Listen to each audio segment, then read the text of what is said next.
of Whitehall, looking out across all the tractor drivers of England who've come together to make their point. Hello, so as you can see, I'm here in Westminster as the protest begins. Yes, I'm very much in the thick of it. Look, we're challenging narratives here at GBNews, and that's what sets us apart.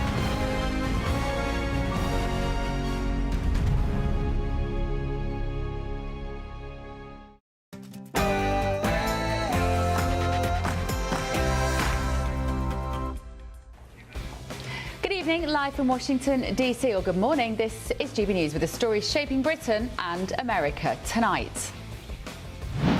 This would be more challenging to explain had the Secretary of State, the President, and the Speaker of the House not come out and said that we conducted this attack at this time because the Israelis were about to do so.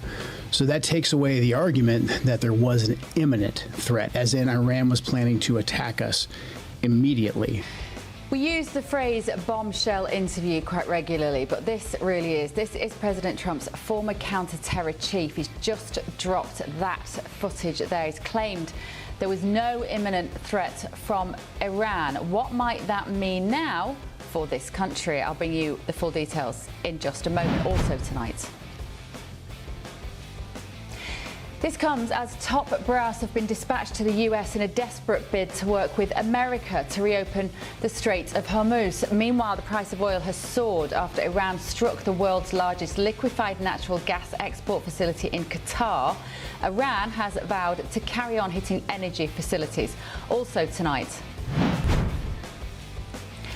a major Lords vote is taking place that will decide the future of abortion in the UK. The voting could lead to the decriminalisation of abortion for women for any reason up to the point of birth. An emotional debate that will resonate on both sides of the Atlantic. And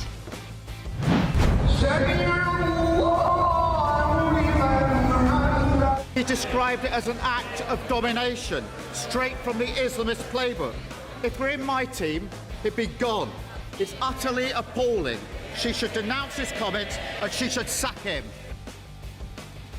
should a senior Conservative resign over comments he made about Muslims praying in a London square? Well, tonight, Sadiq Khan has said that Jews and Hindus could become targets of Tory intolerance. What a mess. I'm Bev Turner, and this is The Late Show Live.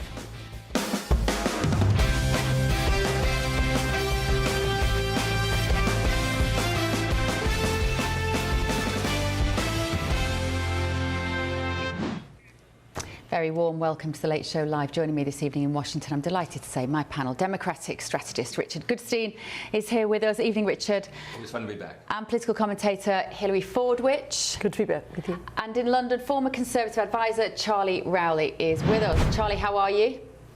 I'm very well. Good evening, Bev. Lovely to see you. Good evening. Right, we've got a packed show ahead of us, and we're kicking off with this breaking news, because in the last few moments, Joe Kent, that is the guy who yesterday, the Trump administration's counter-terror chief, resigned yesterday. He's been speaking to Tucker Carlson. He is a Conservative independent journalist commentator. And Joe Kent has doubled down on his shocking claim that there was no imminent threat from Iran, which of course triggered the invasion by America. Have a listen. You're not some guy on Twitter. You're a senior, as of yesterday, you were a senior U.S. Intelligence official who's not hostile to President Trump, who's not going to here to write a tell-all book or launch a media career. So I think you're a sober voice on this. And just to be clear, there was no intelligence that showed an imminent threat. There was no intelligence that showed they were on the cusp of building a nuclear weapon. There was no intelligence, indeed, that showed they were trying to build a nuclear weapon. And nobody you know said, I've seen it, but you haven't. It exists, but you just haven't seen it. Did you ever hear anybody say there is intel that shows this? I did not know, but I know how this works. I know the Israeli officials, some in intelligence, some in government, will come to U.S. government officials, and they will say all kinds of things that we know from our intelligence just simply isn't true. And they'll say, hey, I'm giving you a preview. It's not in intelligence channels yet, but here's what's going to happen. And that doesn't usually come to Wait a second. I mean, I thought that U.S. policymakers made their decisions on the basis of intelligence collected and or vetted by our intelligence. That's why we have intelligence agencies that soak up hundreds of billions a year. But you're saying that Israeli officials short-circuited the entire U.S. government and just went right to American policymakers and said, it doesn't matter what your country says, here's what we know? Is that what you're saying? I mean, usually they're pretty slick, and of course. And they'll say, hey, this isn't in intelligence channels yet because it's going to take some time to get there.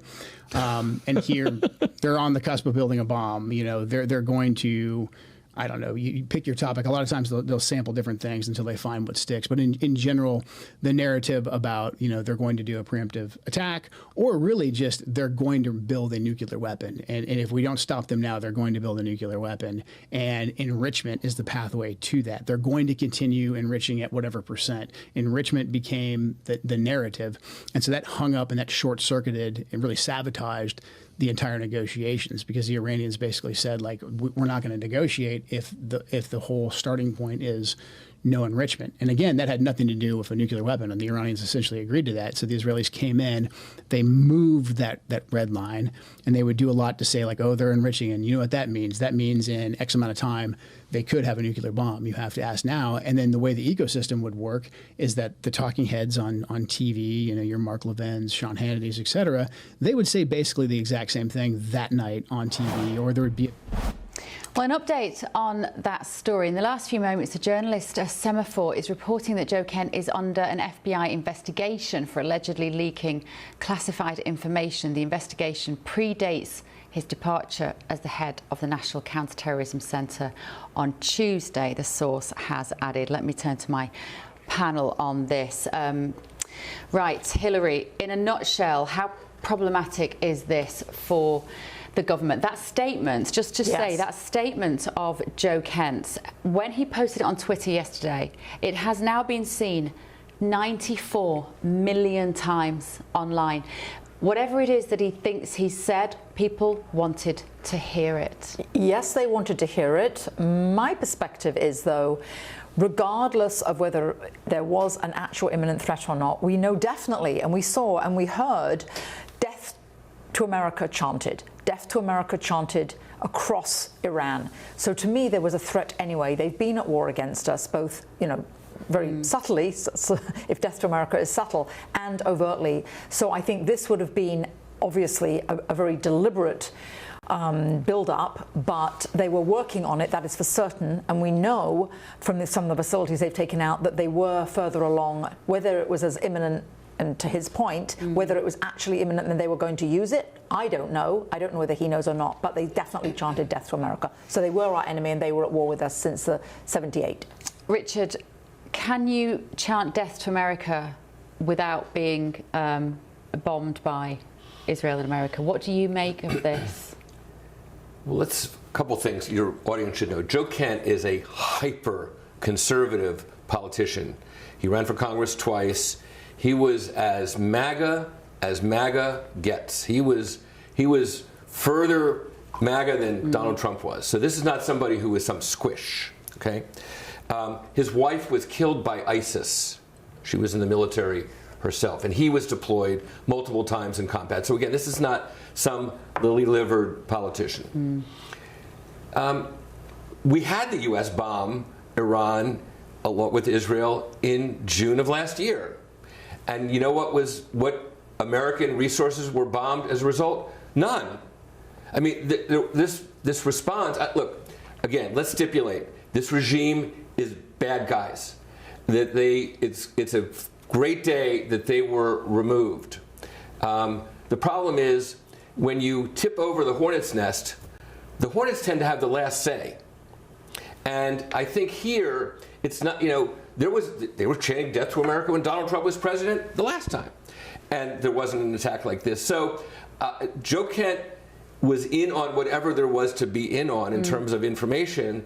And I don't think he has an incentive to be making things up or exaggerating. This administration very much has an incentive to kind of shush him and have him go away, because what he's saying obviously is radically inconsistent with the whole premise of this war. So why would he come out and say this? He's saying it's an act of conscience, that he can't in good conscience support a war that has been executed under the false pretense of an imminent threat. Does he have any reason to say that? I'm wondering, actually, I always say, what do they say? You know, follow the money or follow the motivation. Those are two things in anything, right? In any crime, any saying and anything. So given exactly what Richard just said, I mean, he was extremely MAGA, so I don't think that he's out to pull down this administration. He is obviously against the war. I don't know what his motivation is. All I know is they aren't our friends. They've never acted as our friends. I think death to America would have been enough anyway. And it's a pity that it wasn't so imminent if he says it wasn't. But none of us actually know. If we knew, then we would be able to give you the concrete answer. We'd be in the administration. Let's get a British perspective from Charlie Rowley on this. Charlie, how much of a mess is this for President Trump to justify this action, particularly the longer it goes on? As I say, his statement's been seen 94 million times. Tucker Carlson has one of the biggest podcasts in the world.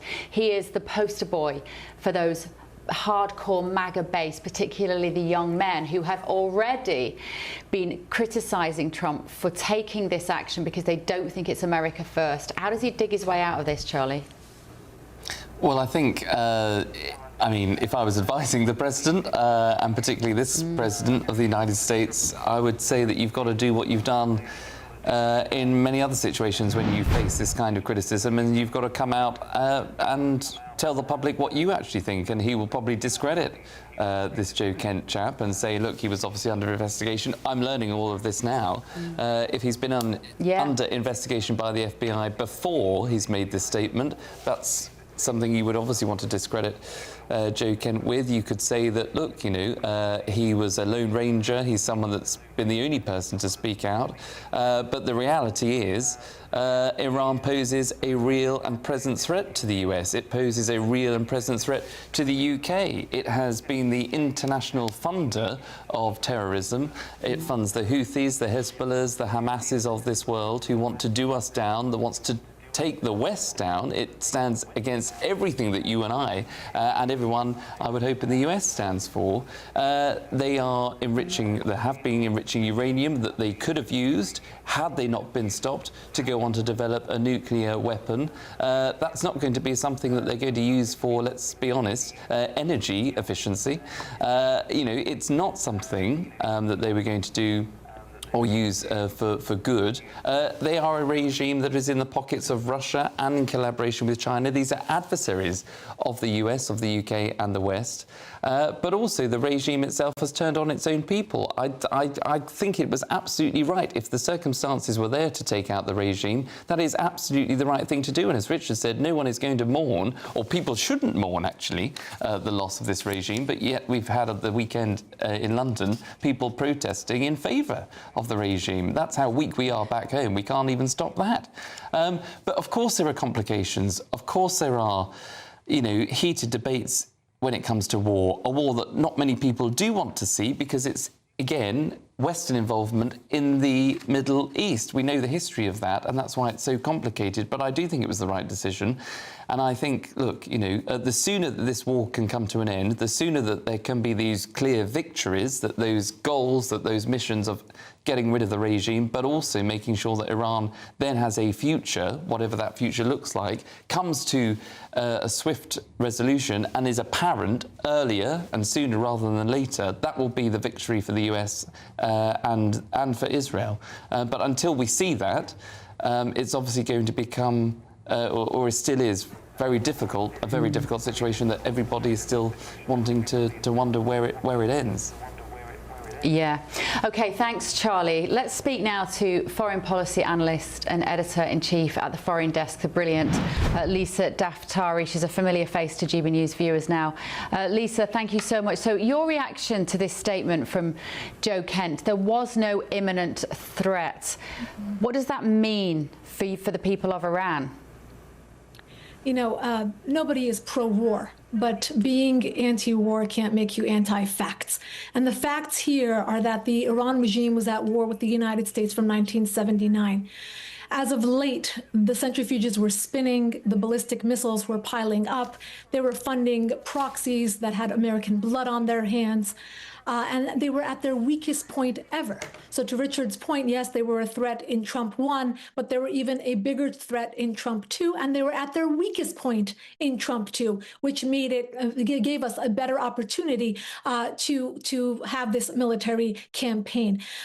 Look, when this guy resigns and then decides that his first public debut will be on the Tucker Carlson podcast, it tells you everything you need to know. He is aligning himself with an anti-Semite ideologue who has divided the MAGA party, who has undermined many foreign policy decisions by saying that Israel is the one who is dictating to Donald Trump what to do. I mean, think for yourselves. Israel, a country the size of New Jersey, is telling Donald Trump, is he a naive, weak leader to be listening to another country as to how to handle our foreign policy? Look, this was an imminent threat. It was an ongoing threat. And the fact that the proxies were diminished, the fact that their economy was in shambles, the fact that millions of Iranians were on the streets, we are sidestepping a major point here.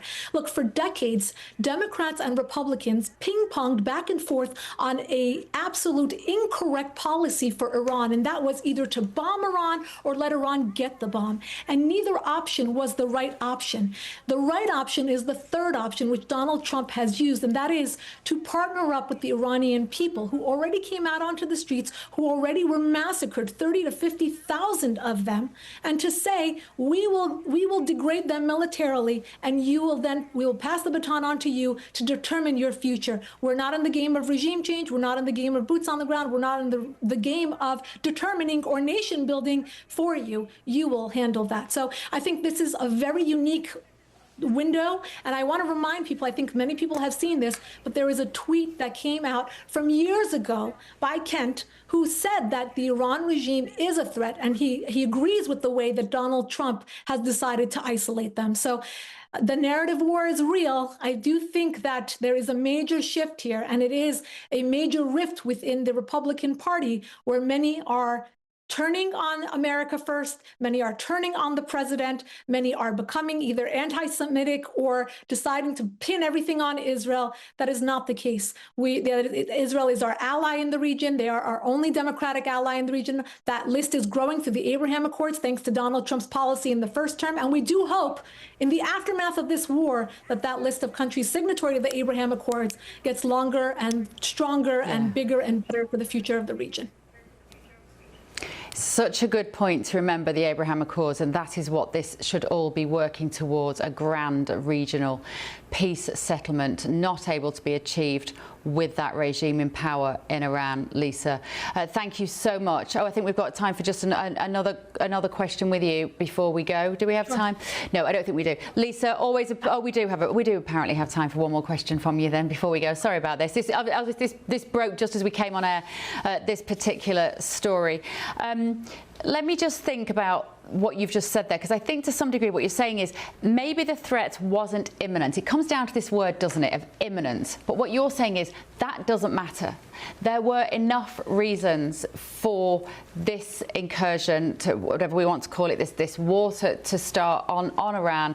Whether Joe Kent's detail about this imminence was right or not, you're saying, so what? The Iranian people needed help, and we needed to wipe out the nuclear threat. I actually do think it was imminent. What does imminent mean to people like Joe Kent? We have to wait for them to attack us first. Well, let me tell you, October 7th was a dress rehearsal for them, because the Iran regime planned, they gave funding for, and they trained everyone who went into Israel on October 7th and launched that war against Israel through the proxies, again, that Iran had funded. So what would we wait for them to do that again to us? And Americans died on October 7th, by the way, just like Americans were taken hostage by this regime in 1979, just like Americans have died in Lebanon because of this regime. Americans have died at the hands of the Houthis, Hamas, Hezbollah. They're the #1 state sponsor of terror. So either we would fight this war at the moment in which we could defeat them and we could degrade them and they're at their lowest point, or we would be playing whack-a-mole every few years to set them back from having nuclear weapons. I want to remind people, the existence of this regime is equivalent with having deadly weapons and using them, whether that means through proxy war, whether that means through ballistic missiles, or that means having a nuclear weapon. This regime wants to have those weapons, wants to deter the rest of the world, wants to target the West and Israel, and has done so for 47 years. So we can play dumb as much as we want, but again, being anti-war doesn't let you be anti-facts, and the facts they speak for themselves. And I think Joe Kent knows that based on his comments from just years ago. I think he's had a shift in narrative, whatever is behind this. I don't know what the agenda is, but again, his choice in aligning himself with certain individuals right now tells me that he was on his way out, and the investigation and everything else that is mounting against him. I would encourage you, the American people, British people, we're on GB News after all, to read up on the history, to get the facts for yourselves, because I know there is a lot of narrative warfare on social media right now. Okay, fantastic. Narrative warfare. Thank you, Lisa. Lisa Daftari there, foreign policy analyst and editor-in-chief at the Foreign Desk. Let me know what you think at home. gbnews.com/your say. Molly said, I don't think we should wait for Iran to get a nuclear weapon. Also, they admitted that they were enriching uranium. Right, let's take a quick break. We're still to come on the Late Show Live, breaking in the last few moments. The Reuters news agency is tonight reporting that the Trump administration is considering deploying thousands of additional American troops to the Middle East as Trump weighs Iran's next steps, or the next steps in Iran. We're going to get information on that in just a moment. This is the Late Show Live, only on GB News. Join me, Nana Akweer, for an informative, interactive news programme with a difference. It's fun. No, he didn't say that, Dave. I'm so surprised. I think there's an element of truth to that. Join me from 3 p.m. every weekend, only on GB News, Britain's news channel. Hi, I'm Michelle Dewberry, and my show is your opportunity to cut through all the noise and dive in headfirst to some robust debates. Ideas clash. Situation, isn't it? No, because the failure is you're deliberately avoiding my point. Nothing's held back. And if you think this is the end of it, wait for more. And we do not shy away from the difficult stuff. Sometimes I want to shake people and say, if only you understood. So join me on Jubes & Co. weeknights at 6 p.m. only on GB News, Britain's news channel. From court mornings to warm family brunches, from football to tennis, in the car, in the kitchen, GB News Breakfast is there. With the stories you need and the conversations that matter. Anyway, let's talk business. Well, it has been a historic night in British politics. It's astonishing, isn't it? We're here again. To start your day just right. GB News Breakfast. Every morning from 6 a.m. Only on GB News. Britain's news channel. Westminster, the ultimate clique. And you're fighting like rats in a sack. But here on the Camilla Tominey Show, we ask the questions the establishment media is too scared to ask. OK, let me ask you a straight question, because I know you're a straight-talking politician. Whether it's net zero, illegal immigration or law and order, nothing is off limits. You had the power then.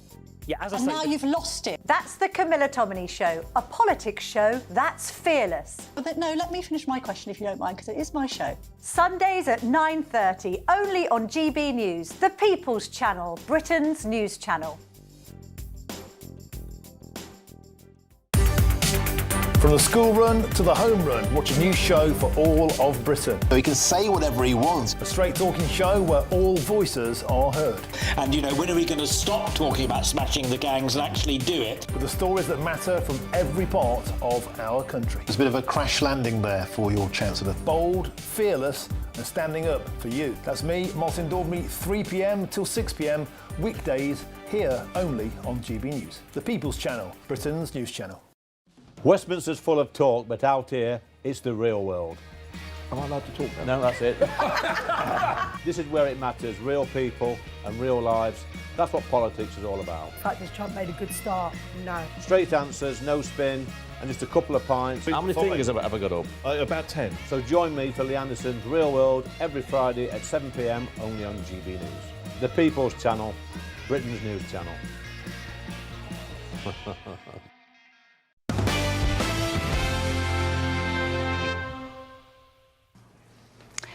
Welcome Welcome back to the Late Show Live. Now, some breaking news just now. We're hearing that Reuters news agency is reporting that the Trump government is considering deploying thousands of extra American troops to the Middle East.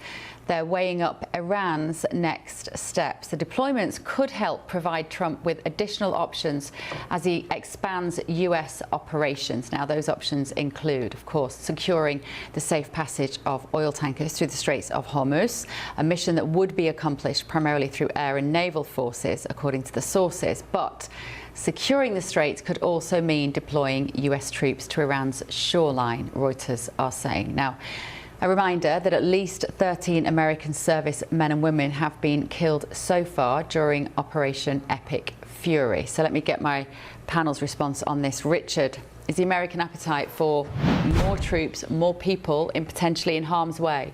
I think it's very much not for deploying more troops, and here's my basis for saying that.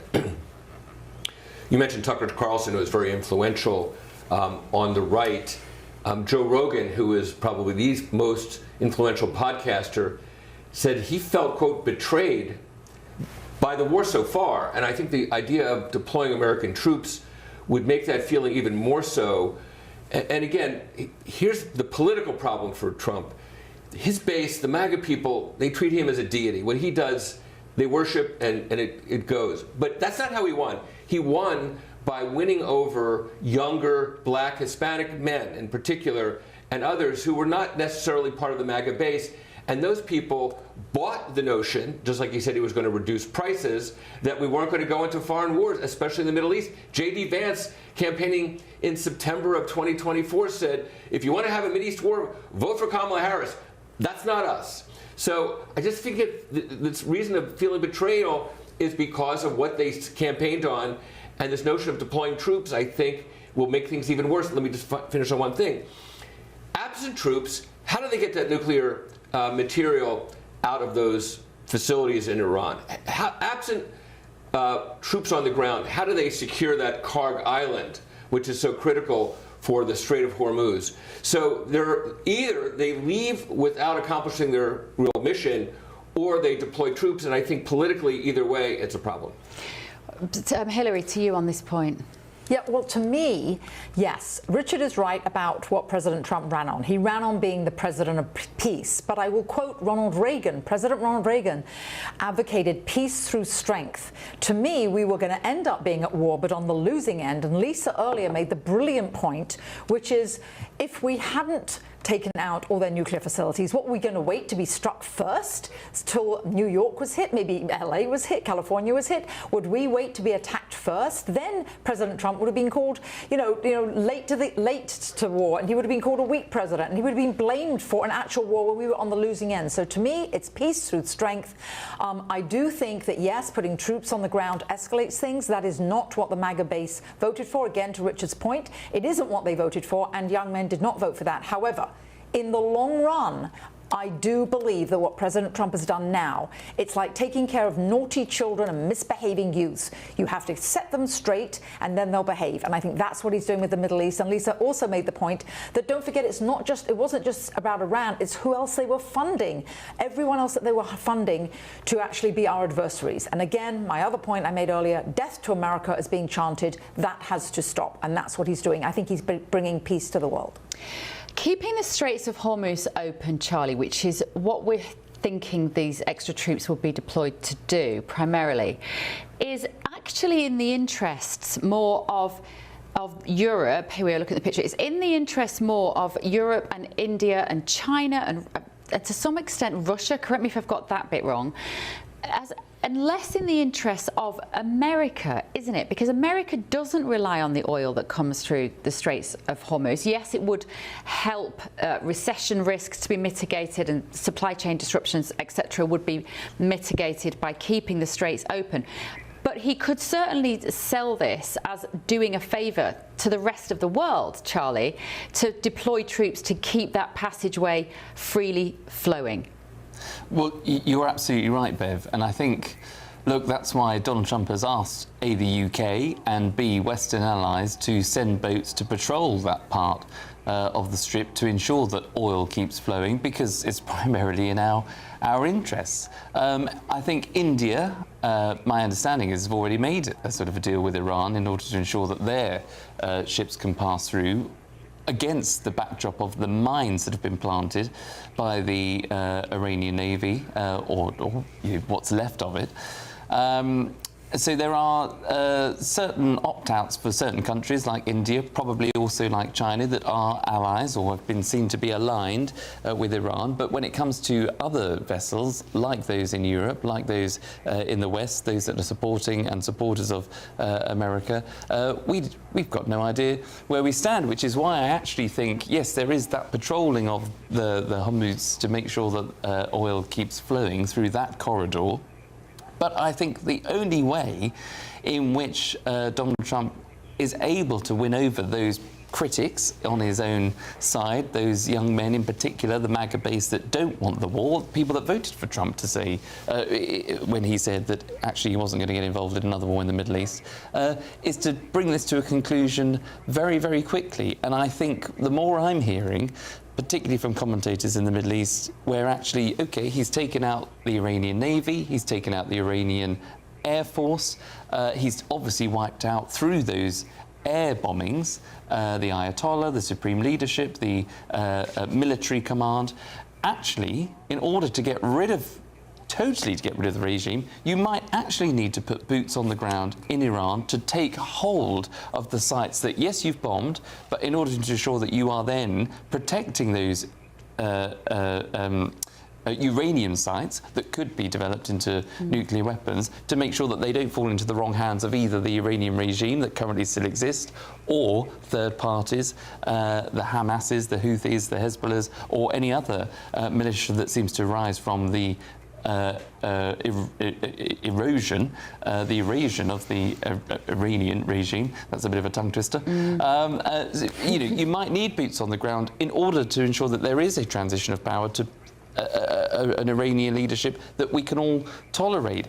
It might just be more that is needed than just air bombings from the skies and from the seas. And that's why I think, look, Donald Trump has called on his allies, rightly so, and I think the West should heed those calls, because, it's in our interests. And also, what happens next? Donald Trump could literally, as far as we know, back in the UK, pull up the drawbridge and say, well, hold on, UK, you weren't particularly helpful here, so why on earth should I keep these negotiations ongoing when it comes to Ukraine and Russia? We've been totally useless, in the eyes of Donald Trump, to that cause. It could spell trouble for other causes that are in our interests.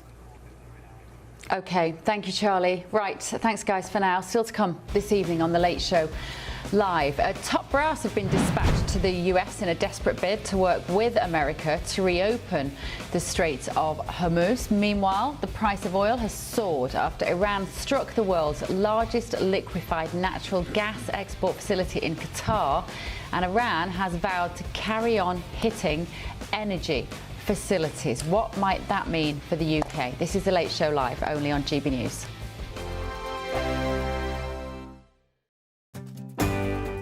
I'm Michael Portillo. This is GB News, the People's Channel, Britain's news channel. Westminster, the ultimate clique. And you're fighting like rats in a sack. But here on the Camilla Tominey Show, we ask the questions the establishment media is too scared to ask. OK, let me ask you a straight question, because I know you're a straight-talking politician. Whether it's net zero, illegal immigration or law and order, nothing is off limits. You had the power then. Yeah, as I and say, now you've lost it. That's the Camilla Tominey Show, a politics show that's fearless. But no, let me finish my question if you don't mind, because it is my show. Sundays at 9:30, only on GB News, the People's Channel, Britain's news channel. Britain deserves a newsroom that puts the facts and your voice first. Well, and that's what you get on GB News. Lively debates, lively conversation. And we're not afraid to hold power to account. And each other. So join me, Andrew Pierce. And me, Miriam Cates, for Britain's Newsroom, weekdays from 9:30 on GB News. Breaking news, live updates, stories that matter. From the heart of the GB newsroom to every corner of Britain, with our team of dedicated journalists across the UK. GB News bulletins are there to deliver the latest news that matters to you. Bulletins on GB News, the People's Channel, Britain's news channel. At GB News, we love to hear from you, our loyal community. So drop us a line at gbnews.com/yoursay. There you can talk to each other and also to the presenters live on air. gbnews.com/yoursay, because GB News is your channel, Britain's news channel. Westminster's full of talk, but out here, it's the real world. Am I allowed to talk now? No, that's it. This is where it matters, real people and real lives. That's what politics is all about. The fact that Trump made a good start, no. Straight answers, no spin, and just a couple of pints. How many fingers have I got up? About 10. So join me for Lee Anderson's Real World every Friday at 7 p.m. only on GB News. The People's Channel, Britain's news channel. From the school run to the home run, watch a new show for all of Britain. So he can say whatever he wants. A straight talking show where all voices are heard. And, you know, when are we going to stop talking about smashing the gangs and actually do it? With the stories that matter from every part of our country. There's a bit of a crash landing there for your Chancellor. Bold, fearless and standing up for you. That's me, Martin Daubney, 3 p.m. till 6 p.m. weekdays here only on GB News. The People's Channel, Britain's news channel. I'm Stephen Dixon, and thanks for joining us on GB News, Britain's news channel.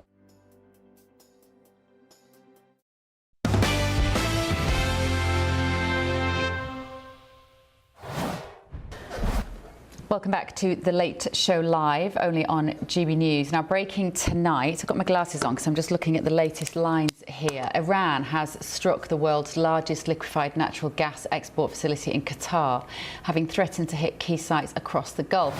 Officials in Qatar have said that the missile strike on Wednesday had caused a fire at the Ras Laffan gas facility and warned the attack caused extensive damage.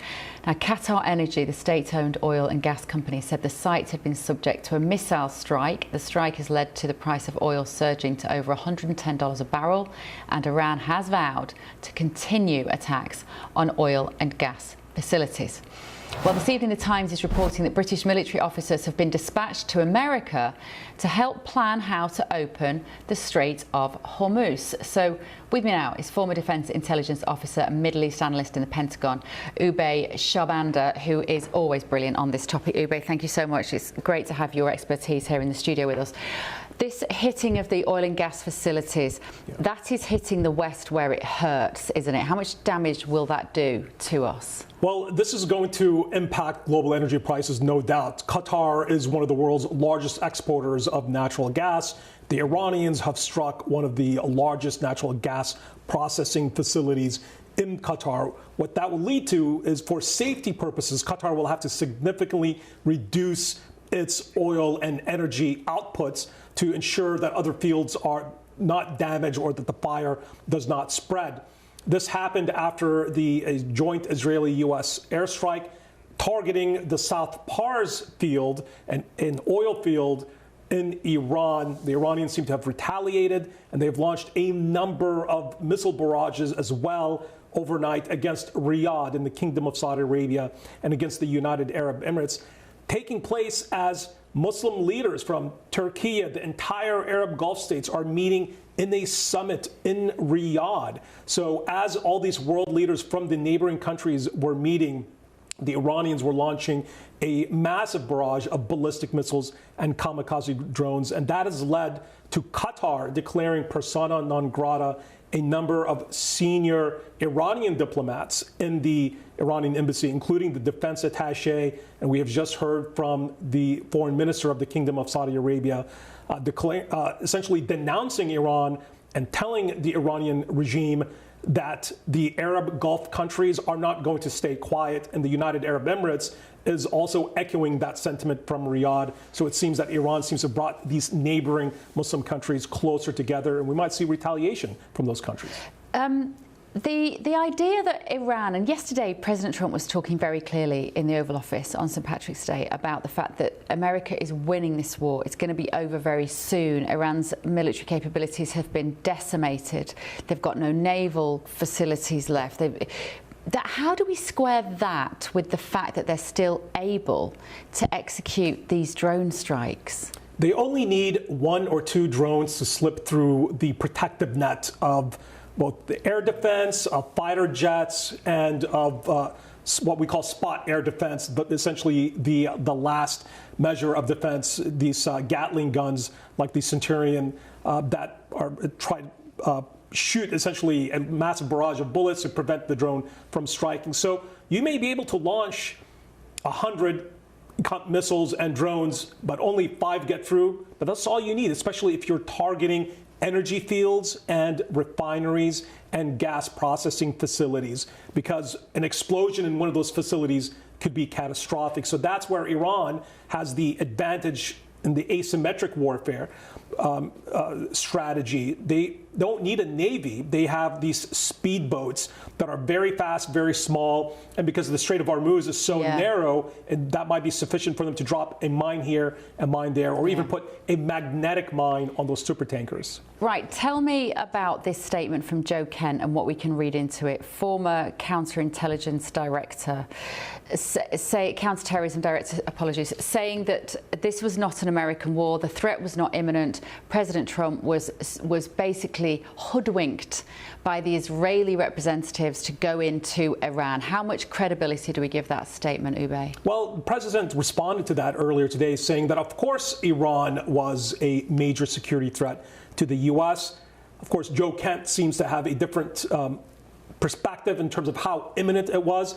But at the end of the day, he was a senior intelligence officer and director that had 2 bosses, the director of national intelligence and the president. And in the intelligence community is there to provide intelligence and advice for one main client, the president, who has the ultimate say as the commander-in-chief. So in a certain way, it was honorable for Joe Kent, who has a storied military career. His wife was even killed in the line of duty in Syria in 2019. It was the honorable thing for him to do to resign and not stay in the government, in the administration, and to essentially backstab his commander-in-chief, because the president, he won the election. And with the executive power of the executive office of the president allows him to essentially be the sole commander-in-chief. And so his accusation that the Israeli representatives were alluding to having other intelligence that America didn't have, to con the president somehow into taking this action because it was in the interests of Israel more than it is in the interests of America. Is that plausible that the Israelis would have known something that the Americans didn't know? Well, both the Americans and its allies, including the British and the Israelis, have a significant amount of intelligence and various overlapping intelligence networks in Iran. It's difficult to say without access to extremely compartmentalized and extremely sensitive intelligence. The president has access to all of that. But at the end of the day, it is his prerogative and his constitutional right to interpret that intelligence based on the fact that the buck stops at the White House. The burden is on the shoulder of the president as the commander-in-chief on whether he believes that now is the time to declare war, or at least declare a military operation against an adversary that he believes is a direct threat to the security of the American people and its national security interests. And President Trump clearly believed that Iran had not given up its ambitions to become a nuclear weapon power in the future, even with its underground nuclear program significantly degraded. But it also seems the triggering point for President Trump, the fact that Iran had largely rebuilt its arsenal of ballistic missiles and kamikaze drones and was seeking to expand that stockpile. And that was seen as something that if they had reached a certain point of no return, that would become exponentially more difficult, if not impossible, for the U.S. to neutralize that capability that could have also been provided and proliferated to Iran's wide terror network in the Middle East. Okay, Ube Shabanda, thank you so much. Brilliant, as always, so illuminating. Let me know what you think. gbnews.com/your say. Still to come this evening on The Late Show Live. We Hungarians simply think that we are a Christian country. We would like to maintain our identity, and we would not like to mix up our civilization pattern and fabric with something else. No. Hungarian Prime Minister Viktor Orban has given his first British TV interview to GB News and the brilliant Miriam Cates. We'll get a taste of it next. This is The Late Show Live, only on GB News.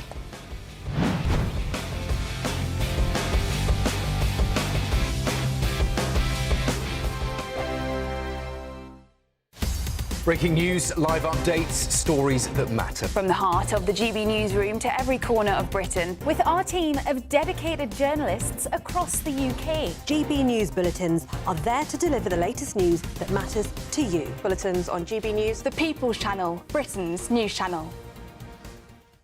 From cold mornings to warm family brunches. From football to tennis in the car. In the kitchen. GB News Breakfast is there. With the stories you need and the conversations that matter. Anyway, let's talk business. Well, it has been a historic night in British politics. It's astonishing, isn't it? We're here again to start your day just right. GB News Breakfast. Every morning from 6 a.m. Only on GB News. Britain's news channel. Westminster's full of talk, but out here, it's the real world. Am I allowed to talk now? No, that's it. This is where it matters, real people and real lives. That's what politics is all about. In fact, has Trump made a good start? No. Straight answers, no spin, and just a couple of pints. How many fingers have I ever got up? About 10. So join me for Lee Anderson's Real World every Friday at 7 p.m. only on GB News. The People's Channel, Britain's news channel. At GB News, we love to hear from you, our loyal community. So drop us a line at gbnews.com/your say. There you can talk to each other and also to the presenters live on air. gbnews.com/your say, because GB News is your channel, Britain's news channel. Join me, Nana Akweer, for an informative, interactive news programme with a difference. It's fun. No, he didn't say that, Dave. I'm so surprised. I think there's an element of truth to that. Join me from 3 p.m. every weekend, only on GB News, Britain's news channel.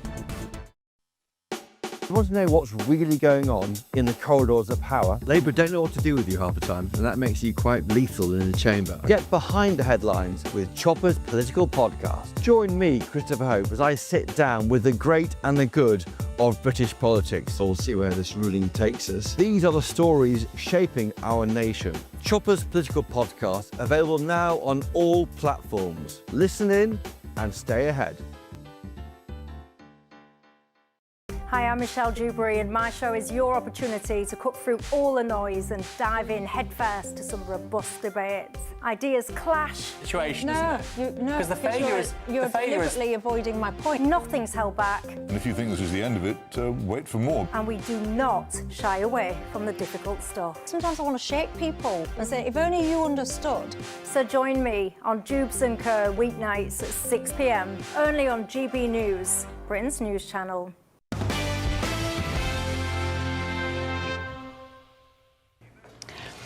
Welcome back to The Late Show Live. I'm delighted to say they've made me a proper cup of tea. I've only been here for 8 months, I've finally managed to get the floor managers here that help run the studio to make a decent cup of British tea. I promise you, the first time they made me a cup of tea, I thought this relationship's never going to work out.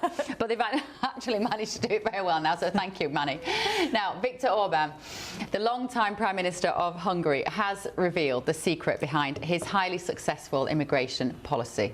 Determination, he says. And in an exclusive interview with GB News, the PM of 16 years told Miriam Cates about Hungary's struggle with the EU, which has constantly tried to force hundreds of thousands of migrants upon the small Central European country. I'll enjoy my brew while we have a listen.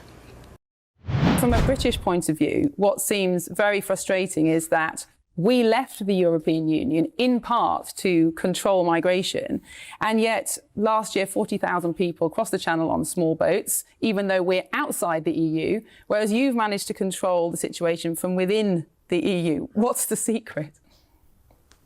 Determination. So if you decide that you stop them, stop them. So sometimes it's not the nicest job, but if you decide that this is our border line and nobody can cross it without our permission, you have to keep the line, and you have to do so.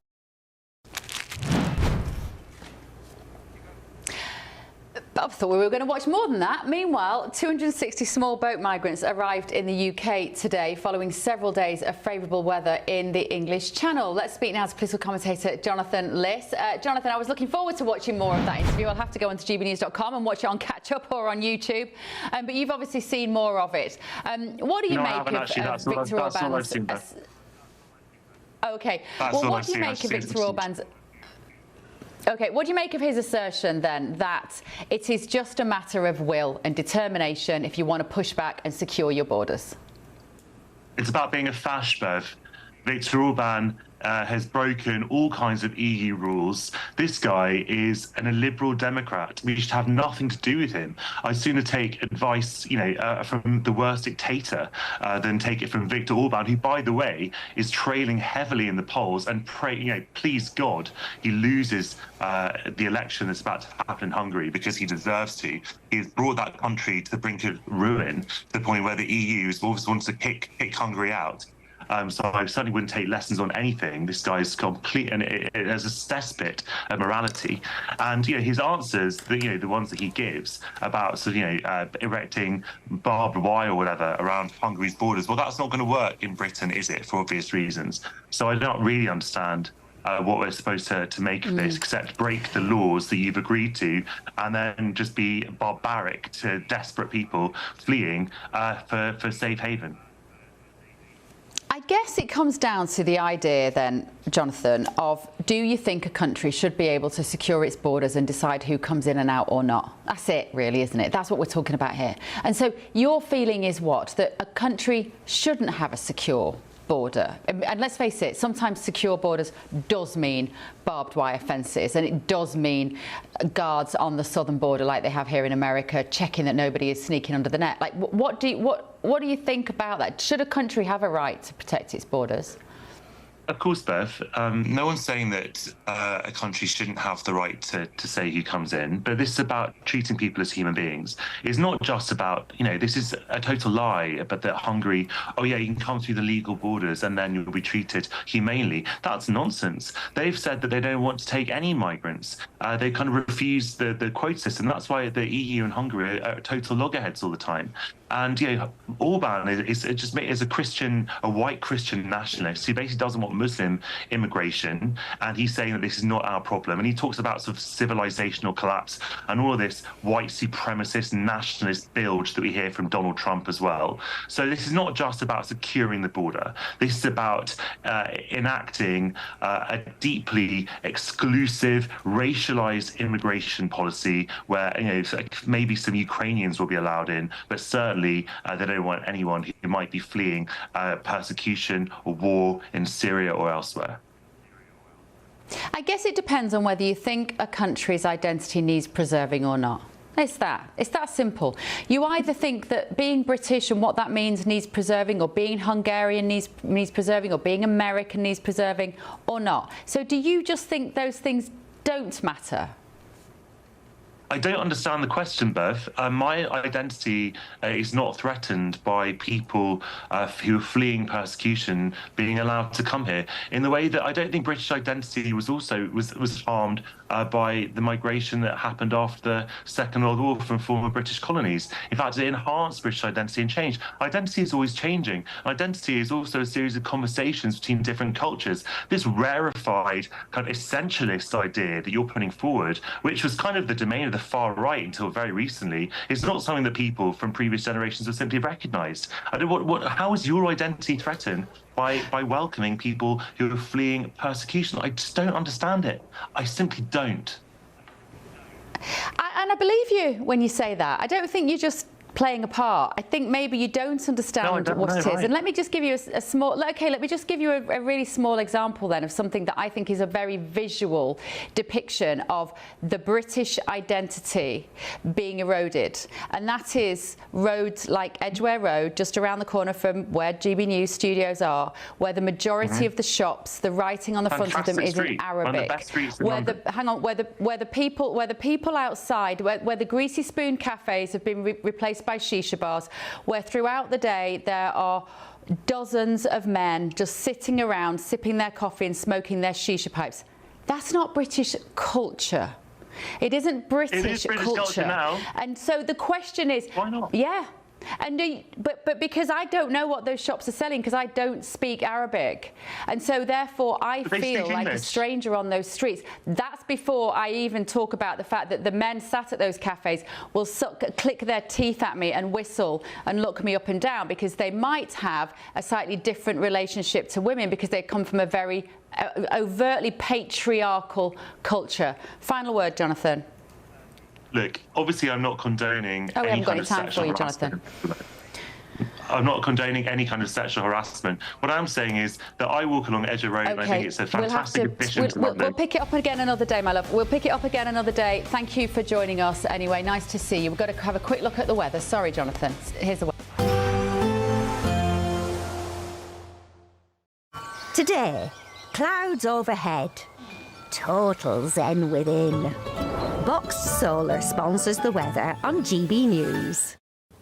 Hello, a very good morning to you. Welcome to the latest update from the Met Office for GB News. Following yesterday being the warmest day of the year so far for the UK, today's another sunny one, feeling warm once again, although not for everyone. There is some stubborn cloud remaining across the central and southeastern part of Scotland, the far northeast of England. It's more or less going to stay in the same place through the day with a cool North Sea breeze and some spots of rain. But for the northwest of Scotland, Northern Ireland, sunnier skies compared with recent days, and another blue skies day for the southern half of the UK. Another warm one as well, although not quite as warm as Wednesday, temperatures into the mid or high teens. Now, heading into the evening, we've still got that cloud cover across eastern and central parts of Scotland. Still some spots of rain, nothing significant, but damp feel and a cool feel nevertheless. Western Scotland, bright skies as we go into the evening, and Northern Ireland also seeing some late sunshine. Across many parts of England and Wales, meanwhile, clear spells. And under those clear skies, despite the warmth of the day, it will soon turn colder overnight. The clear skies and light winds allowing the heat to escape. So quickly turning colder, a chilly night for many of us, some mist and fog forming in places as well. We keep the cloud across eastern parts of Scotland, so frost-free here, frost-free around coastal areas, but inland, where we've got those clear skies, temperatures dipping close to freezing, if not a touch below. However, once again, the strong sunshine will get to work through the morning, lifting any mist and fog and allowing temperatures to rise quickly.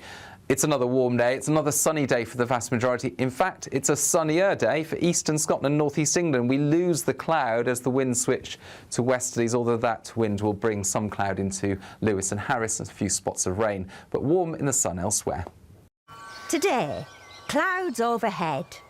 Total zen within. Box Solar sponsors the weather on GB News. From cold mornings to warm family brunches. From football to tennis in the car. In the kitchen. GB News Breakfast is there. With the stories you need and the conversations that matter. Anyway, let's talk business. Well, it has been a historic night in British politics. It's astonishing, isn't it? We're here again. To start your day just right. GB News Breakfast. Every morning from 6 a.m. Only on GB News. Britain's news channel. Hi, I'm Michelle Dewberry, and my show is your opportunity to cut through all the noise and dive in headfirst to some robust debates. Ideas clash. Situation, isn't it? No, because the failure is you're deliberately avoiding my point. Nothing's held back. And if you think this is the end of it, wait for more. And we do not shy away from the difficult stuff. Sometimes I want to shake people and say, if only you understood. So join me on Jubes & Co. weeknights at 6 p.m. only on GB News, Britain's news channel.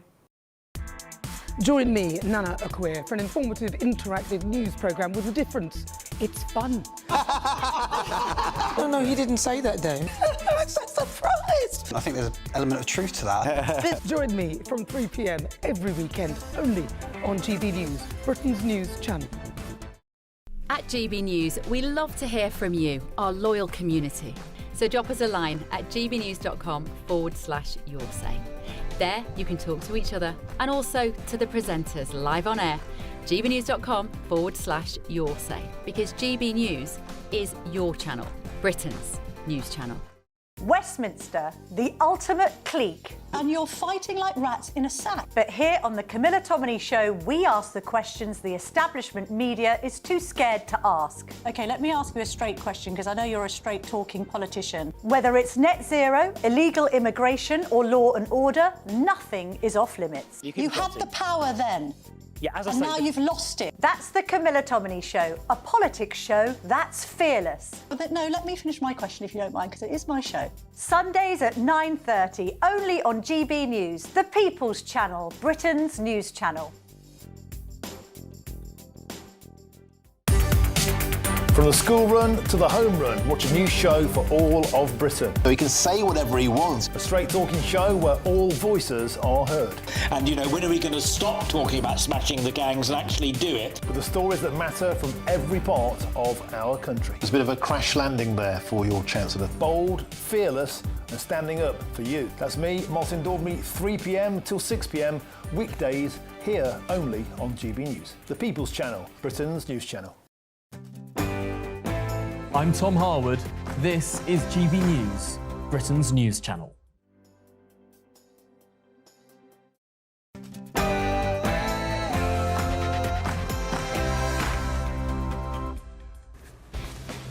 Live from Washington, D.C., this is GB News with the story shaping Britain and America tonight. This would be more challenging to explain had the Secretary of State, the President, and the Speaker of the House not come out and said that we conducted this attack at this time because the Israelis were about to do so. So that takes away the argument that there was an imminent threat, as in Iran was planning to attack us immediately. That is Joe Kent, Donald Trump's former counter-terror chief. He's done an interview with Tucker Carlson and he claims there was no imminent threat from Iran. I'll bring you another bit of that in just a moment. And tonight, a major Lords vote is taking place that will decide the future of abortion in the UK. The voting could lead to the decriminalisation of abortion for women for any reason up to the point of birth. It's an emotional debate that will resonate on both sides of the Atlantic. We'll have the result of the vote next and also tonight.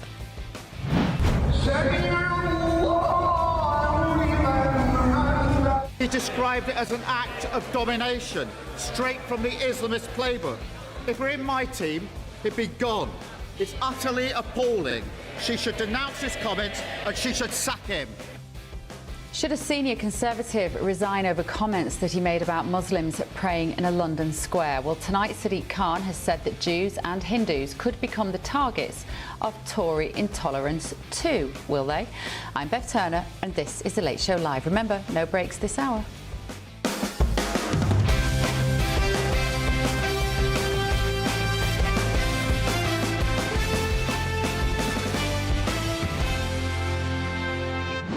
Still with me in the studio in panel in where are we? I nearly said Paddington. Charlie Rowley's in Paddington. We're definitely not in Paddington. Democrat strategist Richard Goodstein is here and political commentator Hilary Ford, which hopefully you two can still speak. We'll try our best. Excellent. Good evening to you both. And of course, Charlie Rowley is there in Paddington for us this evening. Charlie, good to see you. And let's go to that top story then tonight. Joe Kent, the Trump administration's counter-terror chief, resigned yesterday. He's been speaking to Tucker Carlson and doubled down on his claim that there was no imminent threat from Iran. We played you part of the interview earlier. Let's have a look at another segment now and make your assessment of whether President Trump was right to carry out this action against Iran. Here it is. I cannot in good conscience support the ongoing war in Iran. Iran posed no imminent threat to our nation. Iran posed no imminent threat to our nation. How did you reach that conclusion? I think this is key. I mean, this would be more challenging to explain had the Secretary of State, the President, and the Speaker of the House not come out and said that we conducted this attack at this time because the Israelis were about to do so. So that takes away the argument that there was an imminent threat, as in Iran was planning to attack us immediately. That just simply did not exist. May I ask you to pause? Sure. And so I've heard people say that, and this just happened, but history has a way of getting rewritten in real time, and then you look back 10 or 15, 20, 25 years later, and no one seems to understand the things that you saw because they've been eliminated. So I think it's important to stop and say, here's what we actually know. So I'd like now, if we could, just to play one of the statements that you alluded to, and that's from Marco Rubio, the Secretary of State, and this was shortly after this war commenced. And he was explaining, as is his habit, in a thoughtful, precise way, why. Here's Secretary of State Marco Rubio. And so the president made the very wise decision. We knew that there was going to be an Israeli action. We knew that that would precipitate an attack against American forces. And we knew that if we didn't preemptively go after them before they launched those attacks, we would suffer higher casualties and perhaps even higher those killed. And then we would all be here answering questions about why we knew that and didn't act. Okay, so that is his almost contemporaneous explanation, and it's not offhand. He reasons it out. He explains there's a logic chain there, and he says, we knew not that Iran was going to attack. He did not say that. Right. He said we knew that Israel was going to attack Iran, and in retaliation for those attacks by Israel against Iran, Iran might attack American forces. So the imminent threat that the Secretary of State is describing is not from Iran, it's from Israel. Exactly. And I think this speaks to the broader issue. Who is in charge of our policy in the Middle East? Who is in charge of when we decide to go to war or not? In this case, with what the Secretary described, and later on the President, later on the Speaker of the House, and the way the events played out, the Israelis drove the decision to take this action, which we knew would set off a series of events, meaning the Iranians would retaliate. Now, I think there's a potential there where we could have done several different things. We could have simply said to the Israelis, no, you will not. And if you do, then we will take something away from you. I think that it's fine that we offer defense to Israel. But when we're providing the means for their defense, we get to dictate the terms of when they go on the offensive. Otherwise, they stand to lose that relationship. And the Israelis felt emboldened that no matter what they did, no matter what situation they put us in, that they could go ahead and take this action, and we would just have to react. Let me take this to my panel then. He asked the question there, Joe Kent, doesn't he, Richard? Who is in charge of America's foreign policy? Critically, that's the question that he believes needs answering now. What is the answer to that, Richard? There is no excuse for America taking its cues from anybody if it's not in America's immediate self-interest. Let me just say that Joe Kent was speaking to the choir when he was talking to Tucker Carlson. What he verbalized is exactly where Tucker Carlson's been coming from. And if you want to hear that over the course of an hour, he did an interview with your friend Piers Morgan since this war began, making over and over that exact point, which is that Israel was calling the shots, not the United States. This is why Tucker Carlson thought this attack was shameful by the United States. And as I said to you last week, I think it's dangerous for Tucker Carlson and Joe Kent and others to lay this, and frankly Marco Rubio, to lay this at the feet of Israel, because it feeds anti-Semitism. It feeds anti-Israel sentiments if, in fact, the belief is we're doing Israel's bidding. We don't do any other country's bidding. We do our own. So, yes, there were any number of reasons for the United States to take out this regime, proxies, you name it, but that talk is dangerous. Marco Rubio chooses his words carefully, more than any other member of this government. When he said that, and I'm so pleased that Tucker Carlson played that, I've been wanting to replay that time and time again because it's really stuck in my head that that was his explanation, that Israel was going to attack Iran. If we didn't get there preemptively, he said, there would be strikes on America. He is confirming that Israel checkmated America into having to take action. But he obviously didn't say it, Hillary, thinking that there would be any sort of backlash. So what does that tell us about the relationship between America and Israel? Well, I think to a certain extent, Bev, we were damned if we do and damned if we don't from President Trump is. I mentioned earlier in terms of, President Reagan said peace through strength. If we hadn't have done this, it would be a lose-lose situation for President Trump because, we'd be attacked first and then we'd be on our back foot and then he would have been blamed for not being ready and not protecting the American people. Albeit he did run on a platform of being the president of peace. And I do really believe that President Trump, having been the only president that I've ever heard, certainly in my lifetime, who talks always about the loss, the bloodshed. He's always against bloodshed. And he said that the toughest part of his job is when he has to bring home these men and women, the fallen. So I don't think he wants bloodshed. I don't think he wants war. But I think this is peace through strength. And I think he's looking to the future, the long term, not the short term. And it's a pity no other president has put their foot down with all that Iran has done, chanting death to America, and all that they've done as our adversary since the late 70s, 1978. Charlie, I also wonder whether this begs the question, does Israel need to issue a very clear statement of intent? And maybe they have, and maybe I missed it, or maybe they've hidden behind the statements from the president, because with Rubio saying we had no choice because Israel was going in to attack Iran, then the question is why, and why now, Charlie? Well, there's an element of that. You're absolutely right. But look, US air bases, embassies, just as UK air bases and embassies, just by being allies of the US, have been targeted by Iran on the back of strikes. So it's perfectly legitimate for Marco Rubio to say, well, OK, even if Israel were just going to act alone, America would have been hit in retaliation. That's played out. So we've seen that.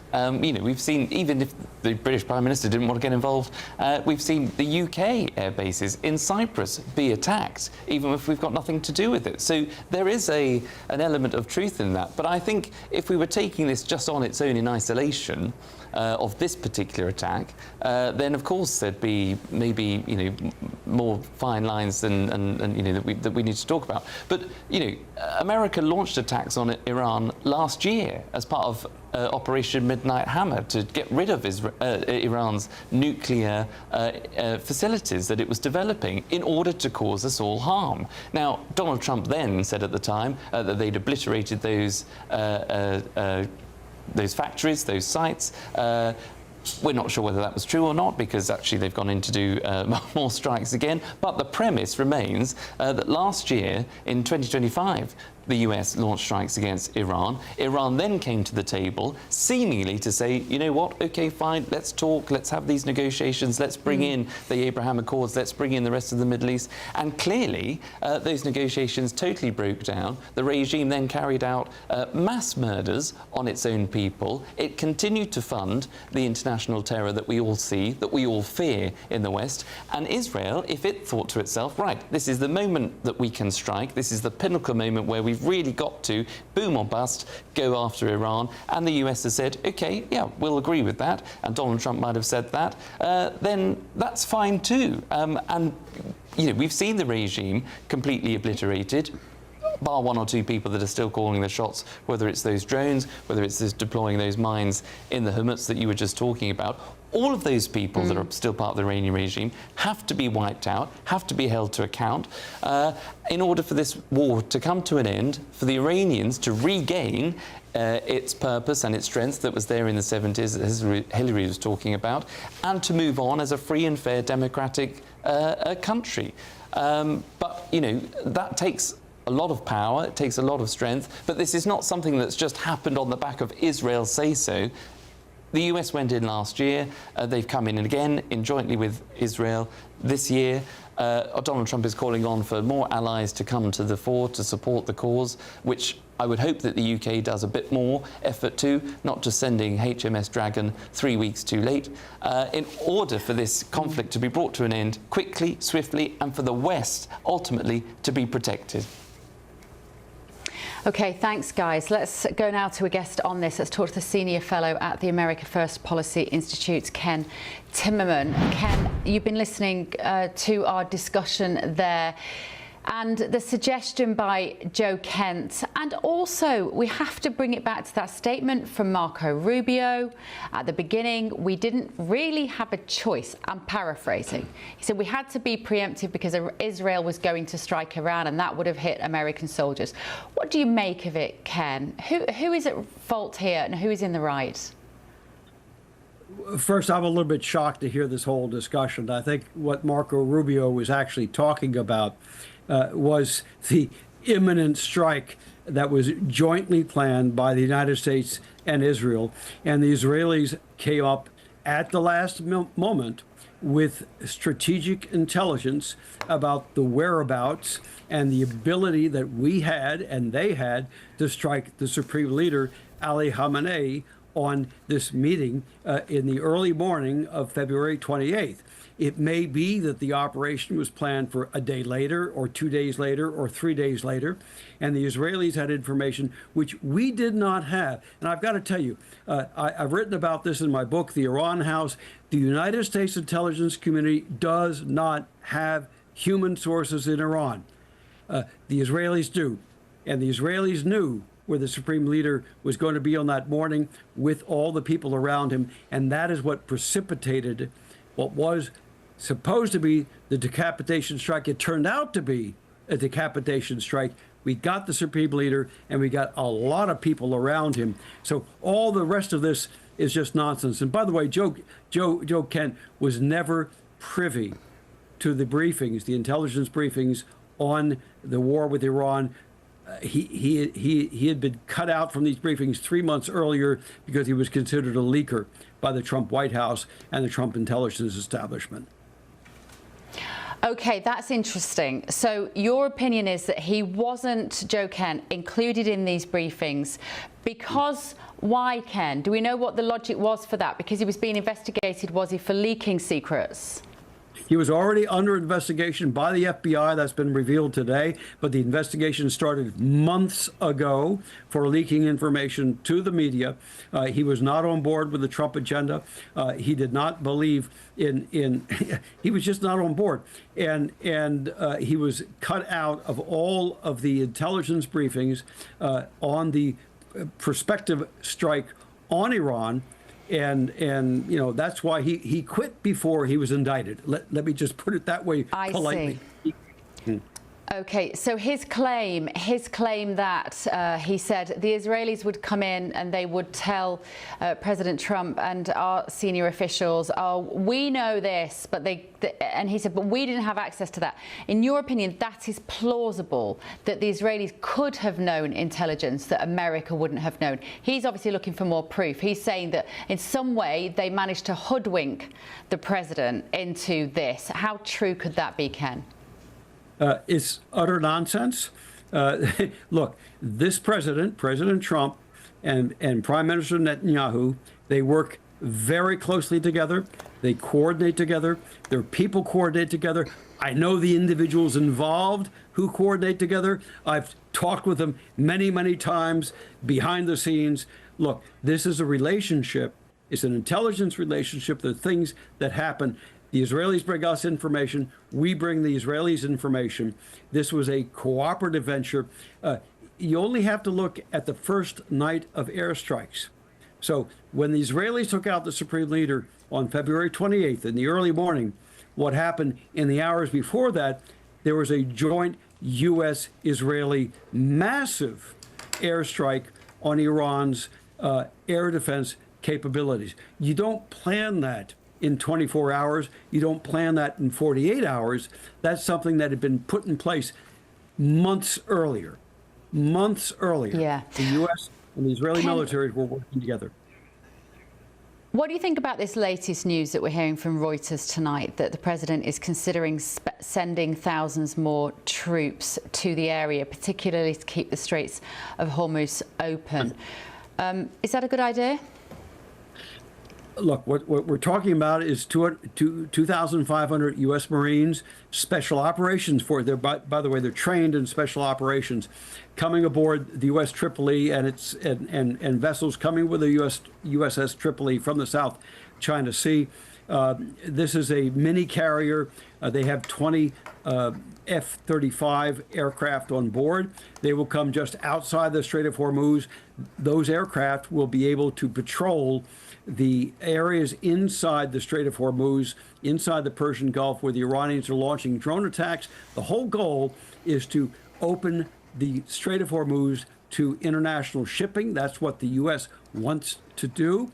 And I think those Marines are there to take specific objectives and leave. So they want to cripple Iranian offensive capabilities to launch drones and to launch missiles, whether it be from Karg Island, whether it be from Abu Musa, or whether it be from Little Toom and Greater Toom, two islands that they took from the UAE in 1971.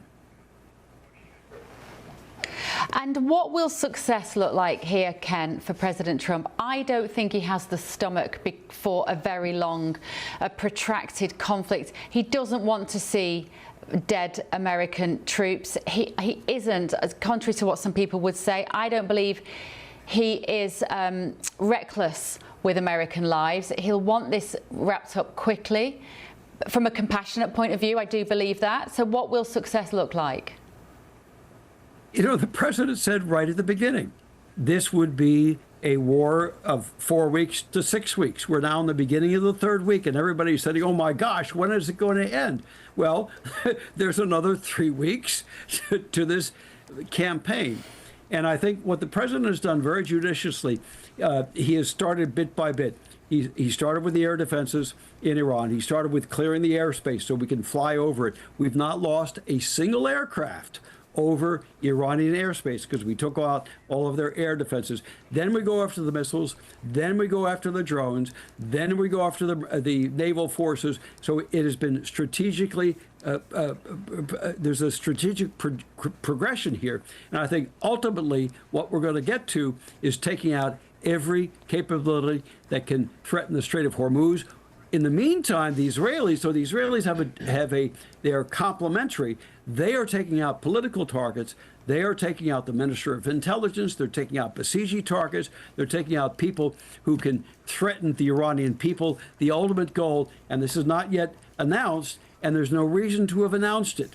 It will come out. I think everybody is seeing this now. This war cannot end until the Iranian regime collapses and the Iranian people rise up and seize control of their government. But that is not the goal of the war. The goal of the war has been to reduce the Iranian threat from the Iranian Islamic regime to the West, to Israel, to us, to our friends and allies. Now they've taken out places in the Qatari gas fields, and the Qataris today, just today, they expelled the Iranian ambassador and all the Iranian diplomats. Absolutely stunning, since they had been such close allies to Iran up until now. Yeah. Yeah, well, there's nothing like a joint adversary to bring previous enemies together, of course, Ken. So what we're hoping out of this does come a grand peace settlement in the whole region, the Abraham Accords, and perhaps a period of peace and stability in the Middle East like we haven't seen in our lifetime. So let's hope so. Ken, absolutely illuminating. Thank you so much. Senior Fellow at the America First Policy Institute and the author of The Iran House, Ken Timmerman there. Can I talk to my panel for just a minute on this? Let me talk to you. Yes. Yes, we'll take that as yes. Right, I think that was the best summary, Hillary, that I've heard so far about why President Trump did this and where we're at now and what success looks like. And I feel very reassured by that interview. I feel reassured, and I think the headline coming out of this is 3 more weeks. Yes, I agree. That's what he basically said. And also what I like is, I think he's a degree of an expert. He's not just pontificating. He's been watching this, he's followed it, and I think that he's had obviously long-term experience, and he's looking at it, he's far more moderate. He's not really coming in as like a big MAGA supporter, and he's looking at this more in terms of what I think is the most important, which is long-term peace and stability. stability. And don't forget, obviously, people have tried other things. President Obama, I don't want to say that his heart wasn't in the right place when he was chucking millions, I think it was actually, it might have been billions, but millions of dollars of dollar bills out of airplanes trying to beg the Iranians to stop. And we know that they were funding Hezbollah. We know that they've been funding other things in the Middle East. So I don't think this is just isolated to Iran. Obviously, this is peace throughout the Middle East. I think what President Trump is going to come away with is a new world order. And I thought that we'd never see in our lifetimes the Iranians and the Israelis on the same night celebrating, jumping up and down and celebrating the same thing. Yeah. Who would have thought we'd ever see that in our lifetime? That's a huge achievement. He tried the Abraham Accords in his first presidency, and I think this is going to be a legacy because there will be peace. And according, now we know it'll be 3 more weeks. What do you think, Richard, about this assessment there of 3 more weeks, perhaps? He said the president was very clear it would be 4 to 6 weeks. We're 3 weeks in now. He said yesterday in the Oval Office, the president said he thought it would be 2 more weeks and then we'd be done. If he does manage to do that, just looking ahead, and let's keep our fingers crossed that that is what this looks like, do you think he'll get any credit for it? Will people be lining up? Will people like Tucker Carlson be going, do you know what? I was wrong about that. We were right to go in. We've obliterated their nuclear capability. The Iranian women are dancing on the streets with no headscarves. All hail President Trump. Will they do that? So you don't see that much in public life, but the fact of the matter is, if Donald Trump can pull that off, if in fact the Abraham Accords are region-wide and there's peace and kumbaya, he deserves all the credit in the world. And I think I said this, we had that marathon show the night of February 28th when this all started. Yeah. Let's talk 2 months from now. That will be past 6 weeks. If in fact what we just heard from Ken is the case, that piece by piece, Iran has been kind of the underpinnings have been taken out from under them. That the people on the street, we've known all along, they've hated this regime. That's why so many Iranians have left for the United States and elsewhere. But the concern is that it's not very orderly, but in fact it's quite disorderly, and there's factions, and every drone hasn't been taken out, and ships can't pass. That idiotic comment, so sorry to say, from Pete Hegseth, like, oh, the Strait is open except for the shots that are being fired by the Iranians. How moronic is that? And in fact, what's happening is Russia's benefiting because the price of oil is now $110 a barrel. They're the big beneficiaries of this, and we know from the news that they are giving guidance to the Iranians. Trump has these conversations with Putin and kind of doesn't even bring this up. I mean, that's inexplicable, as well as, frankly, the fact that he blames Russia's attack on these poor people in Ukraine on the Ukrainians. It's sad. Again, it makes me think that it's not going to be quite as organized as the picture that Ken just painted. Yeah, Charlie, what do you think? Listening there to Ken Timmerman, talking about the fact that 4 to 6 weeks, it's on track. He was saying the president is on track. This operation is on track. They need about another 3 weeks. They've cleared the air defences. They're clearing the capacity for drones. They've obliterated the naval forces. And once the regime falls, it is up to the Iranian people to build it back up. As per Richard's point, is that unrealistic and possibly a little naive? Well, it requires lots of people in that part of the chessboard, as it were. In this game of the war game, this chess game, Donald Trump can do all that he can. And, he will come out and say, I was responding to what the Iranian people want when they took to the streets to protest. They want rid of the regime. He came in. He has now wiped out, as you say, their air force, their naval defences. And sooner or later, at some point, if they do control the situation on the ground, if they have literally obliterated all that Iran has in terms of its military power and its leadership, then of course the next pincer movement is for the Iranian people to stand up and say, right, we are now taking to the streets, we are going to take over the equivalent of the civil service in our public bodies in order to ensure that Iran can move forward from that. But if Donald Trump can do this within that space of time, I mean, that would be a success for him, and I think it would actually look terrible, again, further on the Prime Minister of the United Kingdom and allies who have been talking it down, when actually, even if you don't agree with the US, they are an ally. And you can't go around sort of, I think, the problem that the UK, the French and the Germans and the Spanish have all been saying is talking this down, being so open in their criticism, when actually the reality is that Iran wants to bomb all of us. So even if we don't agree with the airstrikes, EU leadership, UK leadership should basically put up and shut up and say we will support where we can, even if we're not getting involved directly, but let the US and Israel do what it has to do to wipe out a militant, oppressive, violent, vile regime that wants to attack us all. Let them get on with the job, let them finish the job, and let the Iranian people be free, and we can have a post-mortem afterwards of the war. But let's not talk down the US when it's doing a job that we all want to see it do. OK, Charlie, thank you. Kay has got in touch this evening on gbnews.com/your-stations. Bev, I'm enjoying the show tonight. Great panel and speakers, and being enlightened with all of this news tonight. So well done, everybody. Oh, thank you. And if you think it was good so far, you'll be delighted to know I'm now going to talk to one of the best speakers we have on this show, the Democratic analyst, Ari Aramesh. Ari, what a joy to see you again. I will just sit back and enjoy your analysis of this situation. 2,500 more Americans on their way there. What do we know tonight? We know that Joe Kent is suggesting that the president was led into this conflict by Israel.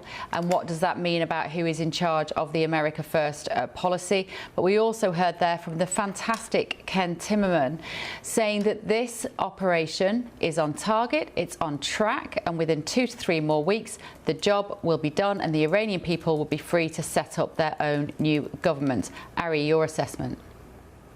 Good to be with you, Bev. I start by saying Joe Kent doesn't know what he's talking about.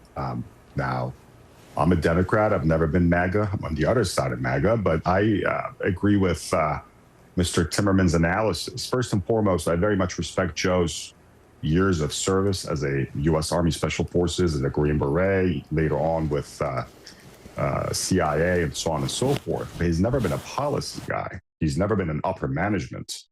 It's one thing to be on the shooting end of things and very heroically, very bravely carry out missions, to be the special infantry or special operations guy on the ground and pulling the trigger and going out and doing drops and raids and so on and so forth. It's another thing to be in policy or running a pretty large, important bureaucracy, such as the Center on Counterterrorism. So Joe Kent doesn't know what he's talking about. There is this anti-Israel, and I would say anti-Semitic streak on the right. You see Marjorie Taylor Greene and her, earlier talk of Jewish space lasers, all the way now to talking about this massive Jewish Zionist conspiracy to guide American foreign policy. Do American Jews have interests? Have influence? Yeah, like every other group of people, Muslims, Hindus, Irish, Catholic, you name it. There are different groups in this country with different interests. And by the way, just like not all Irish Americans or Italian Americans or Hindu Americans or whatever we want to put before that American, whatever, they don't all think the same. It's very, very offensive to say all Jewish Americans are pro-Israel or all Jewish Americans are pro-Netanyahu or pro-Labor or Likud or Beituna or so on and so forth. It's just offensive. The same way it is offensive to say that all Iranian Americans are Muslims or Zoroastrians or Shiites. No, people are different. People are different. Now, that's one thing. Second, for years and years, the Islamic Republic of Iran has been a thorn in the side of America and on the side of Israel and on the side of the civilized world, the free world, and our allies in the region. I am not going to shy away from saying that the President of the United States, Republican President Donald Trump, for the first time, is the first president who's doing the right thing that we should have done years ago. For years and years, we put up and shut up towards Iran. The Iranian regime did what it wanted, when it wanted, and where it wanted. With the billions of dollars President Obama gave them, later on another $6 billion that President Biden gave them for releasing American hostages that they had taken over, that they had taken hostage. They bought more missiles. They built more missiles. They emboldened Hezbollah and Hamas. It's hard to find a terror organization that the Iranian regime hasn't funded, sponsored, armed, materially aided. Go to the streets of London and Paris, Brussels and Madrid, Berlin and Hamburg. Many of those Islamic centers are being funded by the Iranian regime. Now, there are a great deal of good Muslims, Shia and Sunni, on the streets of Europe, the United States, everywhere. But again, there are those radical elements being funded, supported, trained, and aided by the Iranian regime for very nefarious purposes to become sleeper cells. And that is going to be a problem. So President Trump is doing the right thing. The 2,200 Marines are going to go, and as Mr. Timmerman correctly pointed it out, you got the big 4 islands. So you got the Abu Musa Island and the 2 Tums, lesser and lower. These 2 Tums, or greater and lesser, I'm sorry. They have very strategic sort of location vis-a-vis the Strait of Hormuz. And then you got the Kharg Island, far west of the Persian Gulf, northwest, closer to the Iranian beach. Sorry, I'm dealing with a bit of a cold here. And so that would be the Iranian crown jewel in terms of oil, it's oil industry and sort of oil exports. So the Marines, I beg to differ with Mr. Timmerman. They're not in special operations unit. Now, special operations, it would be the Rangers, the Green Berets with the Army, the 160th, and then with the Navy would be the SEALs. The Marines are a very specialized infantry combined arms unit. They're going to show up with their, Viper helicopters and Ospreys and, the Super Stallions and the King Stallions and so on and so forth, and the F-35B Bravos that have vertical takeoff and landing capabilities. The Marines are a very good amphibious, highly trained infantry force. So that is going to be key. I think we're going to deploy additional elements. We're going to bring in special operations units from these special forces, Green Berets, that will be able to sort of arm and aid and train the locals, as their logo motto would say, the oppresso libre, to liberate the oppressed. The Rangers might come into play, probably the 1st and the 3rd battalions out of Savannah and out of Fort Benning in Georgia, possibly to come in and take over dams, strategic targets like roads, highways, airports, and so on and so forth. And then you have various reconnaissance teams being deployed, recon and surveillance by the SEALs, SEAL teams 1 all the way through, whatever you got except the 6. And then you would have the Delta Force or CAG, Combat Applications Group, and SEAL Team 6 that are sort of the tier 1 units within the special operations community to go in and take out the most highly valued targets. So there are a lot of options the president has, and he's playing his cards pretty well so far. And hopefully not long to go. If Ken Timmerman's analysis is right, it will be on target for another 2 to 3 weeks. Hopefully we won't be having this conversation saying that has not happened. Ari Aramesh, genius, brilliant analysis. Always good to see you. Thank you so much for joining us. Right, let's have a quick look at your weather. We're going to have a debate about this abortion law going through the House of Lords in just a minute, because more than 1,000 doctors and medical professionals are currently taking place this vote. Anyway, after the weather, abortion after the weather. See you. Expect warm spells with the odd rude interruption. Boxed Boiler sponsors the weather on GB News. Hello, a very good morning to you. Welcome to the latest update from the Met Office for GB News. Following yesterday being the warmest day of the year so far for the UK, today's another sunny one, feeling warm once again, although not for everyone. There is some stubborn cloud remaining across the central and southeastern part of Scotland, the far northeast of England. It's more or less going to stay in the same place through the day with a cool North Sea breeze and some spots of rain. But for the northwest of Scotland, Northern Ireland, sunnier skies compared with recent days, and another blue skies day for the southern half of the UK. Another warm one as well, although not quite as warm as Wednesday, temperatures into the mid or high teens. Now, heading into the evening, we've still got that cloud cover across eastern and central parts of Scotland. Still some spots of rain, nothing significant, but damp feel and a cool feel nevertheless. Western Scotland, bright skies as we go into the evening, and Northern Ireland also seeing some late sunshine. Across many parts of England and Wales, meanwhile, clear spells. And under those clear skies, despite the warmth of the day, it will soon turn colder overnight. The clear skies and light winds allowing the heat to escape. So quickly turning colder, a chilly night for many of us, some mist and fog forming in places as well. We keep the cloud across eastern parts of Scotland, so frost-free here, frost-free around coastal areas, but inland, where we've got those clear skies, temperatures dipping close to freezing, if not a touch below. However, once again, the strong sunshine will get to work through the morning, lifting any mist and fog and allowing temperatures to rise quickly. It's another warm day. It's another sunny day for the vast majority. In fact, it's a sunnier day for eastern Scotland, northeast England. We lose the cloud as the winds switch to westerlies, although that wind will bring some cloud into Lewis and Harris and a few spots of rain, but warm in the sun elsewhere. Expect warm spells with the odd rude interruption. Box Boilers sponsors the weather on GB News. Oh. Welcome back. So, more than 1,000 doctors and medical professionals encouraged peers ahead of a pivotal House of Lords vote that has taken place tonight to oppose a clause that would permit women to legally terminate a pregnancy up to birth. In the last few moments, the Lords have backed it, with peers supporting it by 180 votes to 58, a majority of 122. Let's have a listen. Yeah. My Lords, there have voted contents 148, not contents 185, so the not contents have it.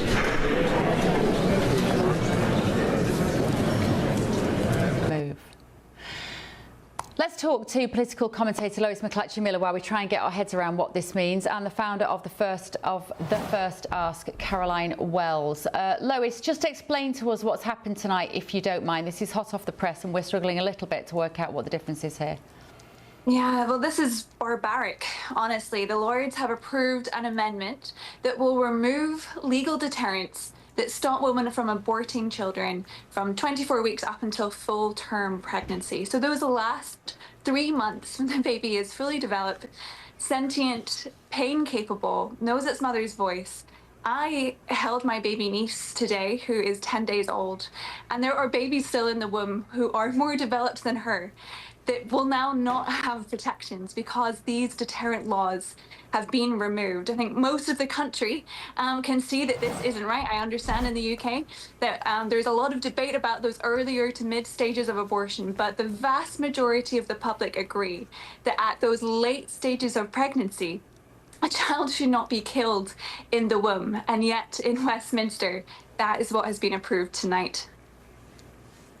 Caroline Wells, let me ask your response on this. I know that the number of women that ever take that very difficult decision for termination late on in pregnancy is tiny, and it's only ever done under circumstances in which the life of the mother or the child is already at risk. Caroline, so your thoughts on this? What happened tonight was a decision to trust healthcare and to trust women. This is not just about abortion, this is about healthcare. And what the United Kingdom has is the benefit of a crystal ball, and they can look towards what is happening across the United States after the terrible decision to repeal Roe v. Wade. And these are not just hypotheticals for us anymore. In the last 3 years, we've had women dying because they cannot access this essential service. We've had women's fertility destroyed because they cannot access this health care. And I think it's really, really important to reiterate what you just mentioned, as that this is not a decision that people are taking lightly. This is a oftentimes life-saving measure that is essential and should be removed completely from the political stage. What do you have to do before today, Caroline? What criteria would you need to meet if you were to go to a healthcare professional, having had perhaps a late-term scan that indicated your baby's life would not be viable outside the womb, or perhaps the mother's life is at risk? What are the criteria to access this at the moment? Well, in the states, it's completely dependent on the state, and there are certain states where there's nothing they can do. There's no measures in place to protect the life of the mother. So we've had Amber, we've had Nevaeh, we've had CG die across Texas and Georgia because there's no litmus to this kind of healthcare. So again, it's state by state, and I won't speak to what the standard is in the UK, but again, we can see the ramification here. Perhaps I can speak to the UK. Go on, Caroline, because I'm thinking of the case, the one that sticks in my mind is Carla Foster, who got abortion pills because she was COVID lockdown. She thought she was less pregnant than she was. She was actually around 32 to 34 weeks. She already had children already, and she was tried after taking those pills and found guilty. So this law, correct me if I'm wrong, is to stop women like that being tried by the law. Yeah, let me just make a few clarifications. So in the UK, it always has been and still remains legal to have an abortion up to birth if your life is at risk, or in fact, if your child has any form of disability. So that's not the kind of abortions that we're speaking about tonight. What we're speaking about is elective abortions for any other reason that is not to do with the life of the mother. You mentioned Carla Foster. That's a very important case. Carla called up an abortion provider under a scheme called Pills by Post, which allows a woman who are less than 10 weeks pregnant to have pills sent to their own homes where they conduct an abortion on themselves. Now, unfortunately, with this scheme, because the woman must only report how far along she is rather than have an in-person medical examination, as would have been the case in the past, Carla reported that she was less than 10 weeks. In fact, she was 33 to 35 weeks pregnant. She received those pills. She conducted an abortion on herself at home in her bathroom, and what she called actually a traumatic experience, and gave birth to a child which, of course, was stillborn, who she later named Lily. Carla's experience shows, in fact, that these laws are important to protect women from going through that. By removing these deterrents, we will likely see more women like Carla go through those very late-stage abortions. Let me just briefly tell you about one more case. Sarah Catt, in the early 2000s, is one of the other very few women who have been prosecuted for having an abortion in recent years. Sarah Catt had an abortion at 39 weeks because she was having an affair and didn't want her husband to find out about it. I think we can all agree that in such a case, abortion should not be allowed. Allow a 39-year-old child, perfectly capable of life, perfectly healthy, to be delivered alive, not dead. Caroline, your response to that?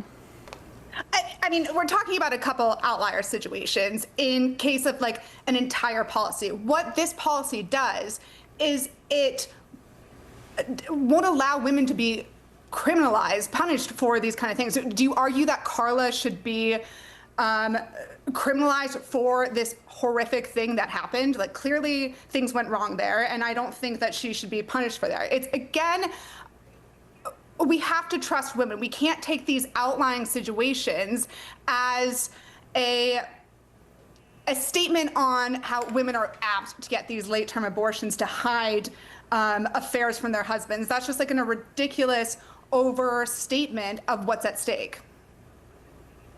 Yeah, just respond to that, Lois. You know, what can you say to cases that exist? I mean, thank goodness that these are outliers, because until now it has not been legal to have an abortion at these very late stages of pregnancy. And thank goodness there are only some cases that we can point to. Now that these legal deterrents have been removed, it sends a signal to the population that it is okay to be aborting a fully developed child at this stage, but also sends a signal that it is safe for women to do so in their homes. And it is not. Investigation after investigation investigation, in fact, one from GBNews in 2022, I believe, found that women who have these abortion pills by post at home on late-term pregnancies are far more likely to require serious medical care. And this is a dangerous situation for women to be in. Removing these laws is unjust and unfair. What should have been done instead is, of course, to remove the pills by post scheme to ensure that women who have abortions are having that medical attention and examination first to make sure that they're not too far along and take these dangerous steps. It's imperative now that reform, that restore, that the Conservative Party, that whoever is seeking to govern next makes a commitment now tonight to repeal this terrible decision. Stand up for sanity, stand up for children in the UK, and make things safer again for women. It is wild to present. Sorry, go on, Caroline. Sorry. It is wild to Caroline, present the idea that women are just waiting around for this kind of rule to be appealed to start aborting their fetuses after 24 weeks. This is not what is going to happen as a result of this measure. What is going to happen is the message is that lawmakers trust women and they trust their healthcare providers. Okay, thank you both. Lois McClatchy-Miller there, and the founder of The First Ask, Caroline Wells. And The First Ask, I presume, I'm not familiar with Caroline's organisation, but that will be about the fact that a woman should be able to go into her healthcare provider and at the first ask, I would like a termination, should be allowed to have one. Should they? Hillary? Actually, I'm just going to take it back a step. I think abortion is terrible, and I do think it's like murder, because these are going to be human beings. Now, you are a mum. I'm a mummy, yes. I am a mummy to wonderful, wonderful children. But my thing is, we know what causes pregnancies. And as a woman, your body is your temple. You shouldn't be having unprotected sex if you don't want to have a baby. Clean and simple. It's extremely simple. And that's where I draw the line. But if women do have unprotected sex, you shouldn't.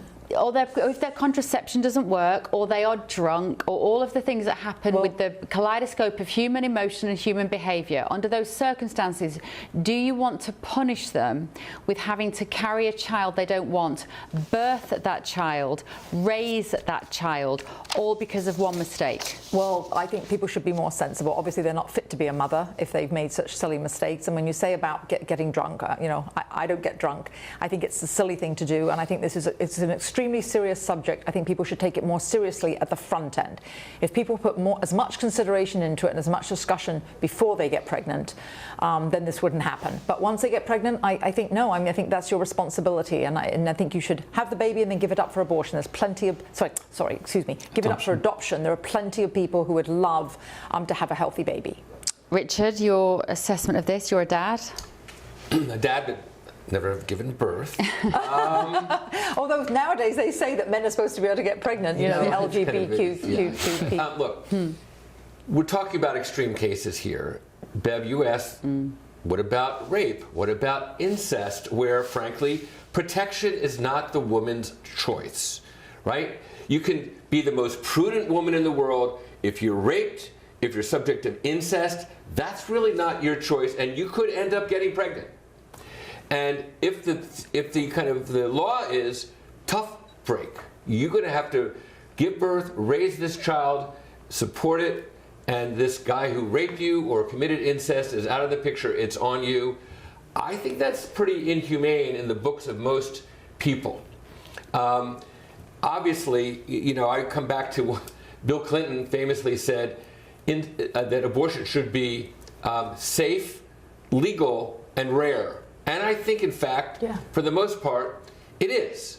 I think there are obviously extreme cases in every context that bears on the law. This is one of them. You can recite these cases of these women who irresponsibly try to end a pregnancy for no reason other than they didn't want to be burdened by this child. Most cases, though, and I agree with your guest, women who are seeking abortions late in term are doing it not because they don't want to be burdened by the child, but because there's some judgment made about health of the mother, health of the child will be born and not capable of ever sustaining itself.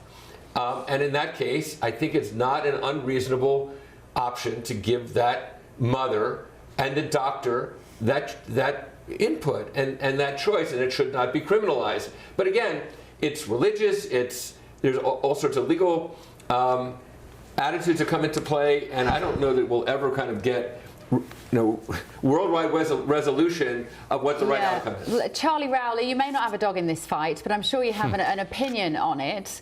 What are your thoughts on this? Because women's health being tied into morality and moral judgments makes me deeply uncomfortable. I am fortunate enough to have had 3 wonderful, healthy children, 3 great pregnancies, 3 amazing births. I never had to have an abortion. Why? To quote Hillary, I never did anything silly. It was also about self-esteem. It was also about knowing that I didn't want to have babies at certain points of my life because there was other things that I wanted to do. Like, we have to educate women, I think, to have a really good sense of who they are so that they don't accidentally fall pregnant. Charlie, what do you think?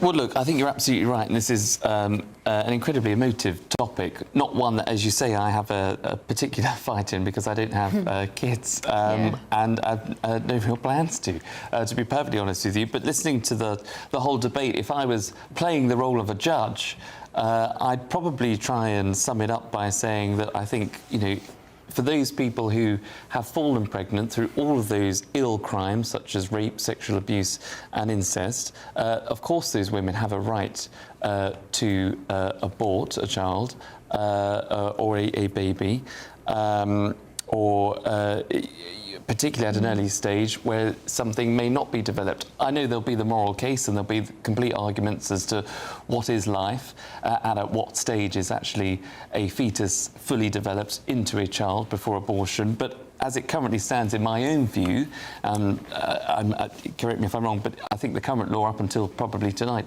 it was up to 24 weeks before you could, that is the limit before you could terminate a pregnancy. That's 6 months. And I think that is a perfectly legitimate amount of time for someone to make that decision.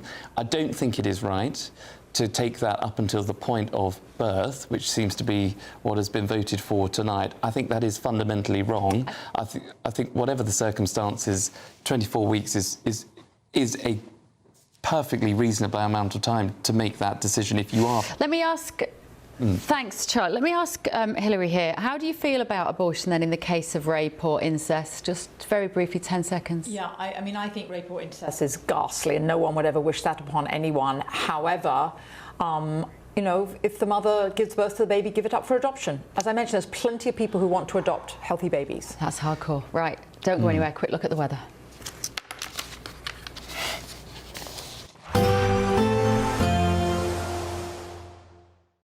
Today, clouds overhead, total zen within. Boxed Solar sponsors the weather on GB News. Hello, a very good morning to you. Welcome to the latest update from the Met Office for GB News. Following yesterday being the warmest day of the year so far for the UK, today's another sunny one, feeling warm once again, although not for everyone. There is some stubborn cloud remaining across the central and southeastern part of Scotland, the far northeast of England. It's more or less going to stay in the same place through the day with a cool North Sea breeze and some spots of rain. But for the northwest of Scotland, Northern Ireland, sunnier skies compared with recent days, and another blue skies day for the southern half of the UK. Another warm one as well, although not quite as warm as Wednesday, temperatures into the mid or high teens. Now, heading into the evening, we've still got that cloud cover across eastern and central parts of Scotland. Still some spots of rain, nothing significant, but damp feel and a cool feel nevertheless. Western Scotland, bright skies as we go into the evening, and Northern Ireland also seeing some late sunshine. Across many parts of England and Wales, meanwhile, clear spells. And under those clear skies, despite the warmth of the day, it will soon turn colder overnight. The clear skies and light winds allowing the heat to escape. So quickly turning colder, a chilly night for many of us, some mist and fog forming in places as well. We keep the cloud across eastern parts of Scotland, so frost-free here, frost-free around coastal areas, but inland where we've got those clear skies, temperatures dipping close to freezing, if not a touch below.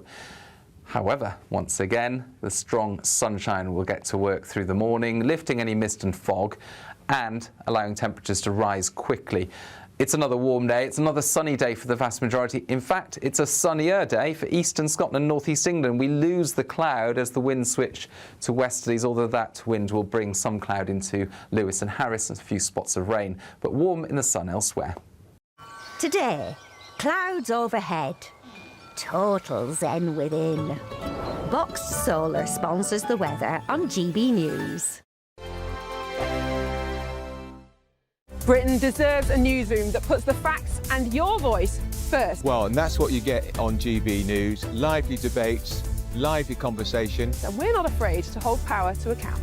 And each other. So join me, Andrew Pearce. And me, Miriam Gates, for Britain's Newsroom, weekdays from 9:30 on GB News. Bold. They are under no illusion. Ray, are you a human trafficker? Boundless. I've had enough of the nonsense, and I'm not afraid to say it. Don't get us on the BBC. Every weeknight, I tear through the headlines. The smell of gasoline. Should we be worried about it? From Westminster madness to cultural war chaos. What I'm going to do now is they are throwing things out the car as we speak. Get ready, Britain. Here we go. Patrick Christie tonight, weeknights from 9 p.m, only on GB News, Britain's news channel. From the school run to the home run, watch a new show for all of Britain. So he can say whatever he wants. A straight talking show where all voices are heard. And, you know, when are we going to stop talking about smashing the gangs and actually do it? With the stories that matter from every part of our country. There's a bit of a crash landing there for your Chancellor. Bold, fearless and standing up for you. That's me, Martin Daubney, 3 p.m. till 6 p.m, weekdays, here only on GB News. The People's Channel, Britain's news channel. From court mornings to warm family brunches, from football to tennis, in the car, in the kitchen. GB News Breakfast is there with the stories you need and the conversations that matter. Anyway, let's talk business. Well, it has been a historic night in British politics. It's astonishing, isn't it? We're here again to start your day just right. GB News Breakfast. Every morning from 6 a.m. Only on GB News. Britain's news channel. Westminster's full of talk, but out here, it's the real world. Am I allowed to talk now? No, that's it. This is where it matters, real people and real lives. That's what politics is all about. In fact, has Trump made a good start? No. Straight answers, no spin, and just a couple of pints. How many fingers have I got up? About 10. So join me for Lee Anderson's Real World every Friday at 7 p.m, only on GB News. The People's Channel, Britain's news channel.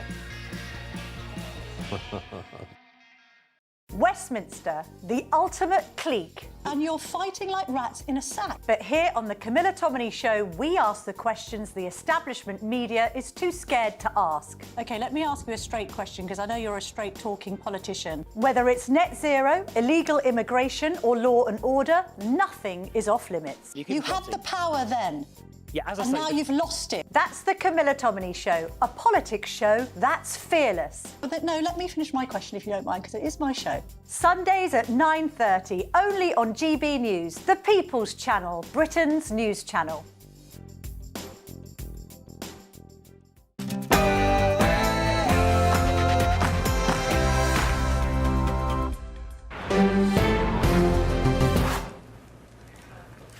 Welcome back to The Late Show Live for this bonus third hour, which we know you love as much as we do. Right, returning to our top story tonight, Joe Kent, the Trump administration's counter-terror chief, resigned yesterday. He's been talking to Tucker Carlson and doubled down on his claim that there was no imminent threat from Iran. Let's have a listen. I cannot in good conscience support the ongoing war in Iran. Iran posed no imminent threat to our nation. Iran posed no imminent threat to our nation. How did you reach that conclusion?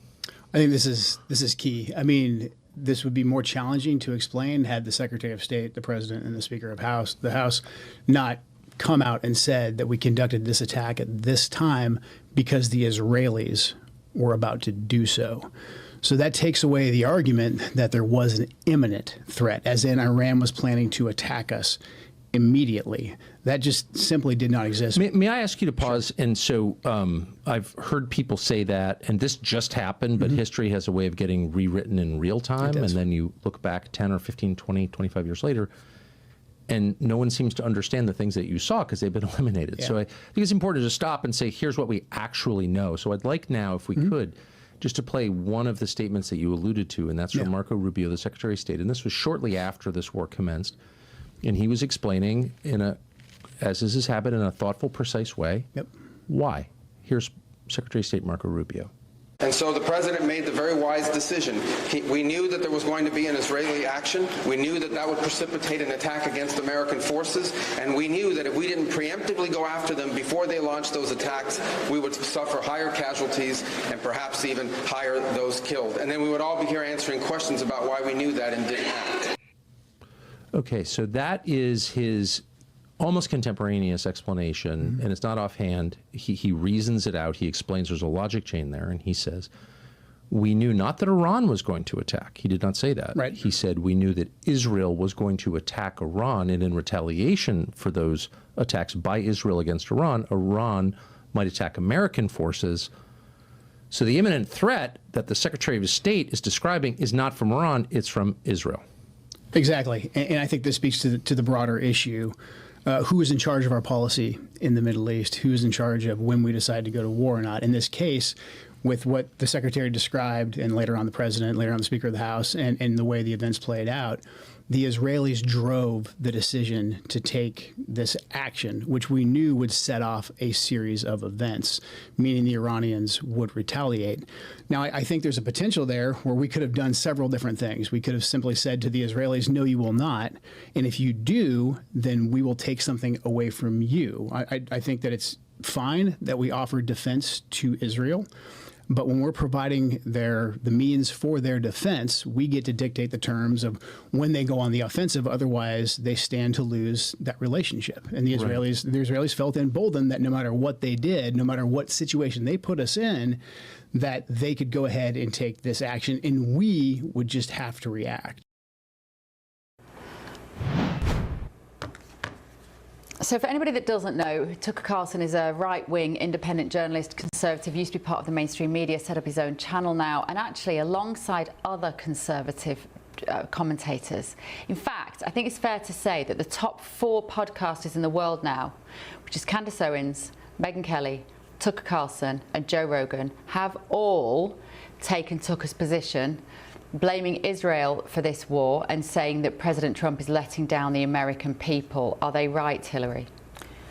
I don't know that he's letting down the American people. My position on this is, as I mentioned, the quote from President Reagan, peace through strength. Since the Iranians have been chanting death to America since basically 1978, they declare themselves our enemy. I don't know, because I'm not as privy to the information that Joe Kent is in terms of whether they were an imminent threat, whether they did have nuclear weapons or imminent, and I do believe, obviously, the Trump administration supposedly had taken out that imminent threat, but nevertheless, they have been funding those that cause harm to us, cause harm to Israel. But I think that President Trump will be in a lose-lose situation. What if we had been attacked? What if there was an imminent threat? Should we wait around and see and have that the results of death here in American homeland? So I think better sooner than later in something like this, and I think that it's peace through strength. I think that President Trump wants to go down as the president of peace. I think he's doing this for the long term, not the short term. And last but not least, we know that President Obama, probably with good intentions in his heart, was chucking millions of dollars out of the back of airplanes trying to appease the Iranians. All they did was use it to fund more terrorism throughout the Middle East. And President Trump, as I mentioned, wants to be the president of peace. I think he's looking at this long term. And going back to one of our previous guests who said that he thought this war would be over in 3 weeks, I hope it's over in 3 weeks. We don't put boots on the ground, and I think that will be the best outcome. And if it is over in 3 weeks, Richard Goodstein, will the likes of Tucker Carlson, who was genuinely played a part in getting Trump elected and still is friends with President Trump, still does go into the White House and see him from time to time. Megyn Kelly, right-wing commentator, says herself, I am not MAGA. She's like, I'm not MAGA. I am a journalist. However, I absolutely supported President Trump to be elected on this occasion. Joe Rogan, I'd say he doesn't also see himself as MAGA, but he very much appeals to the young male MAGA base. They follow what he says, they believe him, they trust him. And Candace Owens, now that's a more complicated situation. She probably did help President Trump get elected, but she's distanced herself from that administration over the Charlie Kirk situation. But those four powerful voices, Richard, will be talking to the young voters in the run-up to the midterms. And can Trump bring them on board? Does it matter? It doesn't matter politically. I mean, look, all four of those were highly instrumental in appealing to the people that actually got Trump the 1.5% differential between him and Kamala Harris. Yeah. Remember, he got under 50%. Frankly, no, if this war stopped instantly, this second, the price of oil is going to be elevated.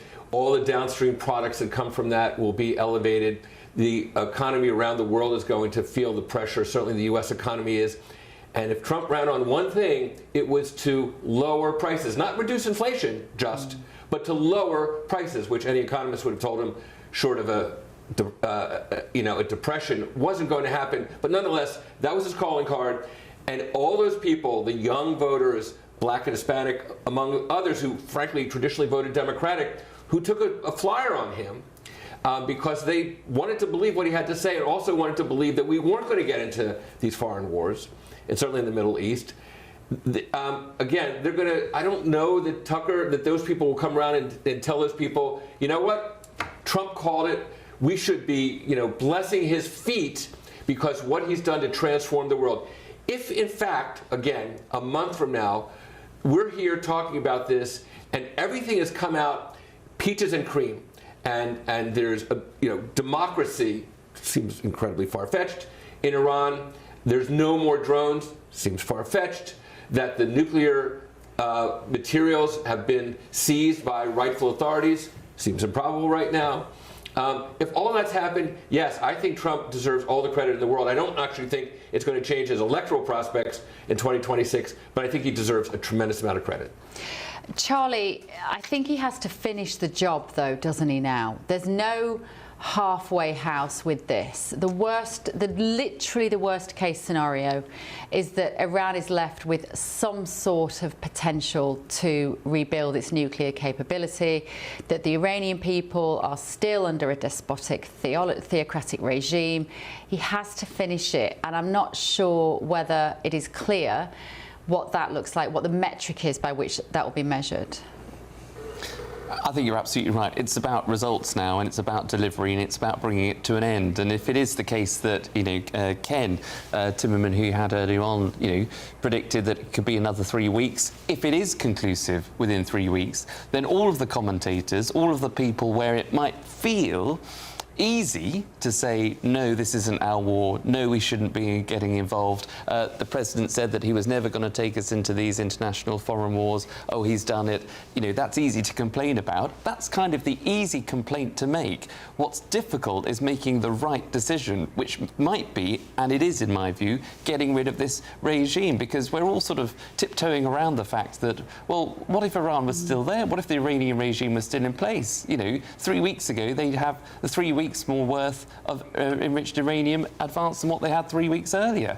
They would still be funding the terrorist organisations that still want to do us harm. Nobody wants to see them in place, but yet nobody wants to be able to say, oh, well, we should have taken them out in this particular way. So I think if Donald Trump, as you say, Bev, concludes this war in this way, if he does bring it to a close by wiping out the regime, if it is seen as a success, because there is a new regime, as Richard was saying, that can come into play, however long that takes, we want it to be sooner rather than later, then I think all the commentators that are denouncing Donald Trump and saying it was the wrong decision will be, not particularly listened to, I think, for their predictions in the future.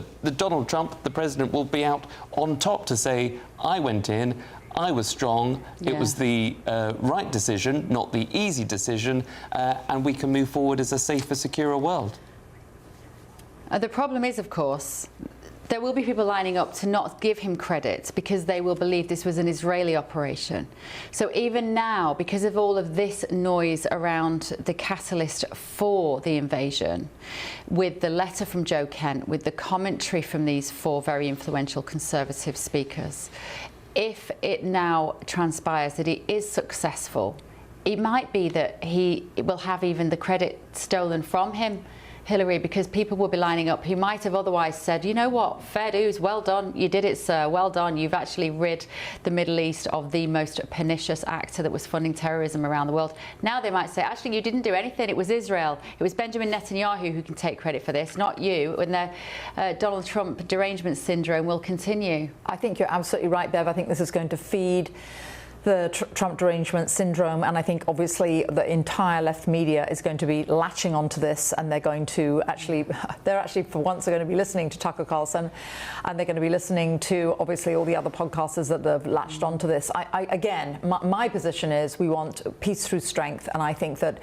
we had to stop what was happening, and whether it was imminent or not, I don't know, but I think we'll end up with greater peace through this. That's what I think is the objective. We're just going to bring you a little bit of breaking news, Rich. I want to bring you in there, but just let us tell you this at the moment. Here is some breaking news. I don't think that the Reuters agency, this is some breaking news. We're going to get you there in a minute, just a second. Reuters is saying that Trump is... Okay, so Trump has posted on Truth Social. We're just finding it for you. Here we go. So this is a statement which has just gone up just a few moments ago. The American president has said, Israel, out of anger for what has taken place in the Middle East, has violently lashed out at a major facility known as South Par gas field in Iran. A relatively small section of the whole has been hit. The United States knew nothing about this particular attack, and the country of Qatar was in no way, shape or form involved with it, nor did it have any idea that it was going to happen. Unfortunately, Iran did not know this or any of the pertinent facts pertaining to the South Pars attack, and unjustifiably and unfairly attacked a portion of Qatar's LNG gas facility. Capital letters, no more attacks will be made by Israel pertaining to this extremely important and valuable South Pars field unless Iran, unwisely, decides to attack a very innocent, in this case, Qatar, in which case the United States of America, with or without the help of the consent of Israel, will massively blow up the entirety of the South Pars gas field at an amount of strength and power that Iran has never seen or witnessed before. I do not want to authorise this level of violence, says the President, and destruction, because of the long-term implications that it will have on the future of Iran. But if Qatar's LNG is attacked again, I will not hesitate to do so. Thank you for your attention to this matter, President Donald J. Trump. The key line for me from that is that the United States knew nothing about this particular attack from Israel, who violently lashed out at a major facility in Iran. Richard Goodstein, this is President Trump asserting his authority against this rumours that it is Benjamin Netanyahu who is in charge. He has just slapped down a huge statement saying, no, no, no, I am in charge and I will decide who does what and when. Is that your reading of that? My read is this speaks to how things spiral out of control. I'm sure the plans for attacking Iran have been in the books for probably years, not just days or weeks before the attack, but I think this was something that the military, Democratic and Republican administrations alike, had the rough idea for going back many, many, many years. But then you have, an Israeli attack on this gas field. Qatar gets brought into it. The world markets are thrown askew. The U.S. consumers and consumers, frankly, around the world, all these limitations that are being imposed around the world, all because of what's happened over the past 2+ weeks. And again, I just think it speaks to how you start something like this and you just don't know where it's going to stop. Let me just remind you, Bev, we sat here 2 weeks ago, I think, because Trump said, just wait, I'm going to use the big one. I don't know if you remember. Yeah. He used that phrase. Okay, 2 weeks have passed. Can we say what that was? It's talk. I don't really assign the significance to what Donald Trump puts in these statements that some of his supporters do and other people that admire him. I just see it as just a bunch of talk that he spews out, and I just don't think we should assign a ton of weight to it in terms of what the U.S. military is going to do or the byplay with Israel.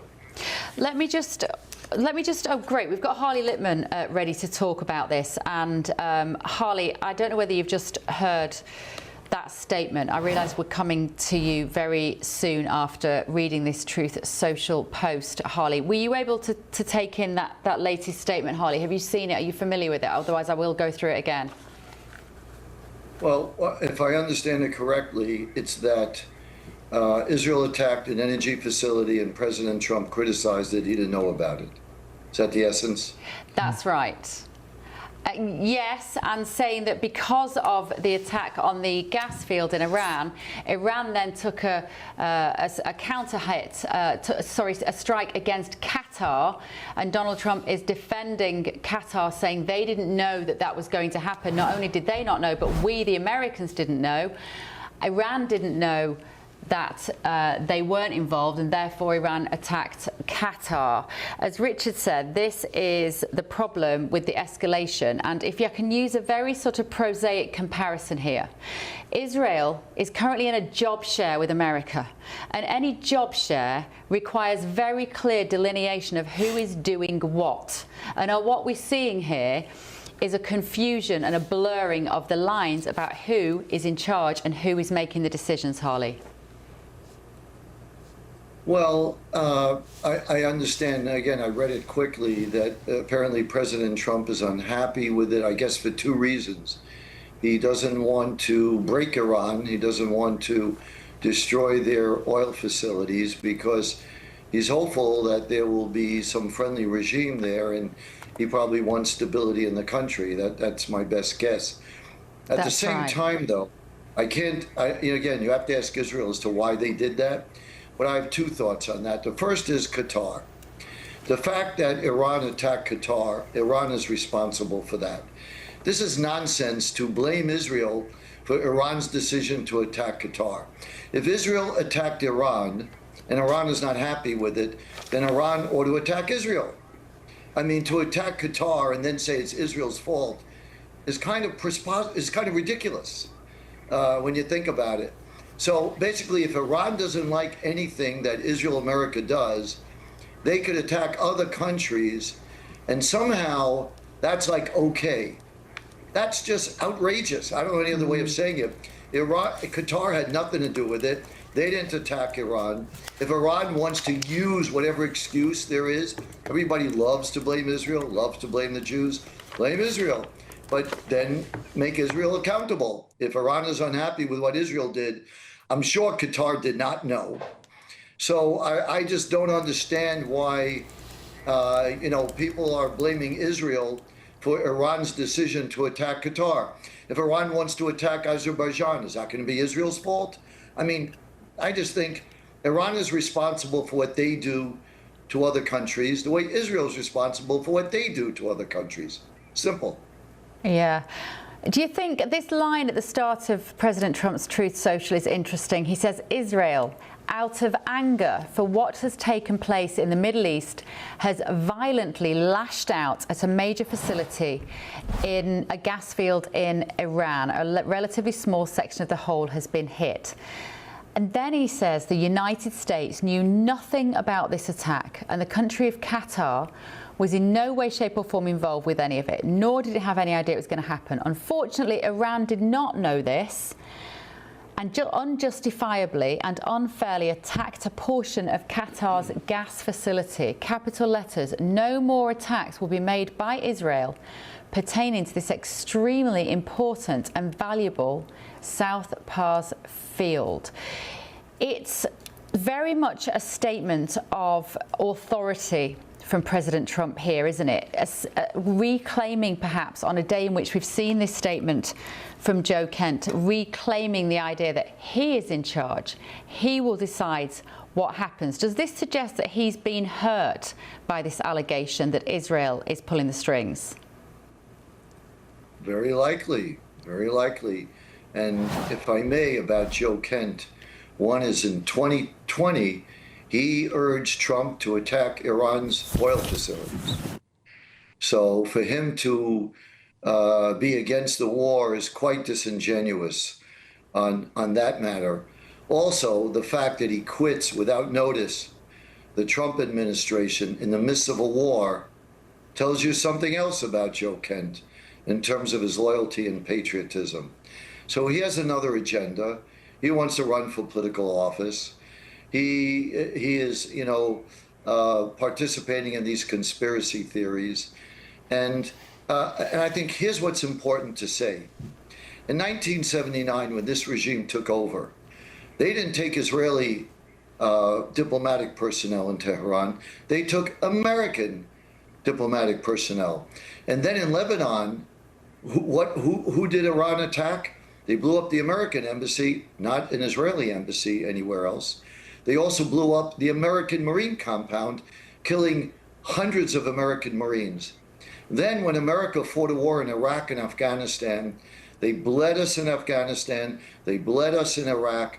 They're responsible for the arming and training of the people that were fighting the United States in these countries. And then lastly, there are two documented cases where Iran twice had tried to assassinate President Trump. I'm not aware of any attempt by Iran to assassinate Bibi Netanyahu. So this is America's war. To blame it on Israel is basically going back to old-fashioned anti-Semitism. You don't like something, blame it on the Jews, blame it on Israel. That's what that's about. But the facts don't add up. Iran has been saying America is the great Satan, Israel is the little Satan. So from Iran's perspective, if they could kill the head of the snake, take off the head of the snake, all the better, because then the little Satan dies. So no nation in American history has been more obsessed with wanting to destroy the United States than Iran. 47 years of Iran chanting every day, death to America. What's unclear about that? This is America's war and Israel's war. Yeah. We had on Ken Timmerman earlier, who was incredibly clear, Harley, about his belief that this war is entirely on track as per Trump's definition, and that when Trump said it will be 4 to 6 weeks, we are now 3 weeks in. He said, I think we probably have another 2 to 3 weeks left until victory is assured. But do you agree with that? And again, what does victory actually look like? You know, one, it's easy to start a war. It's very hard to end a war. Just look at Russia and Ukraine. They're in their 5th year. I'm sure Russia thought it would be a cakewalk taking Ukraine and Kiev, and here we are. So who knows?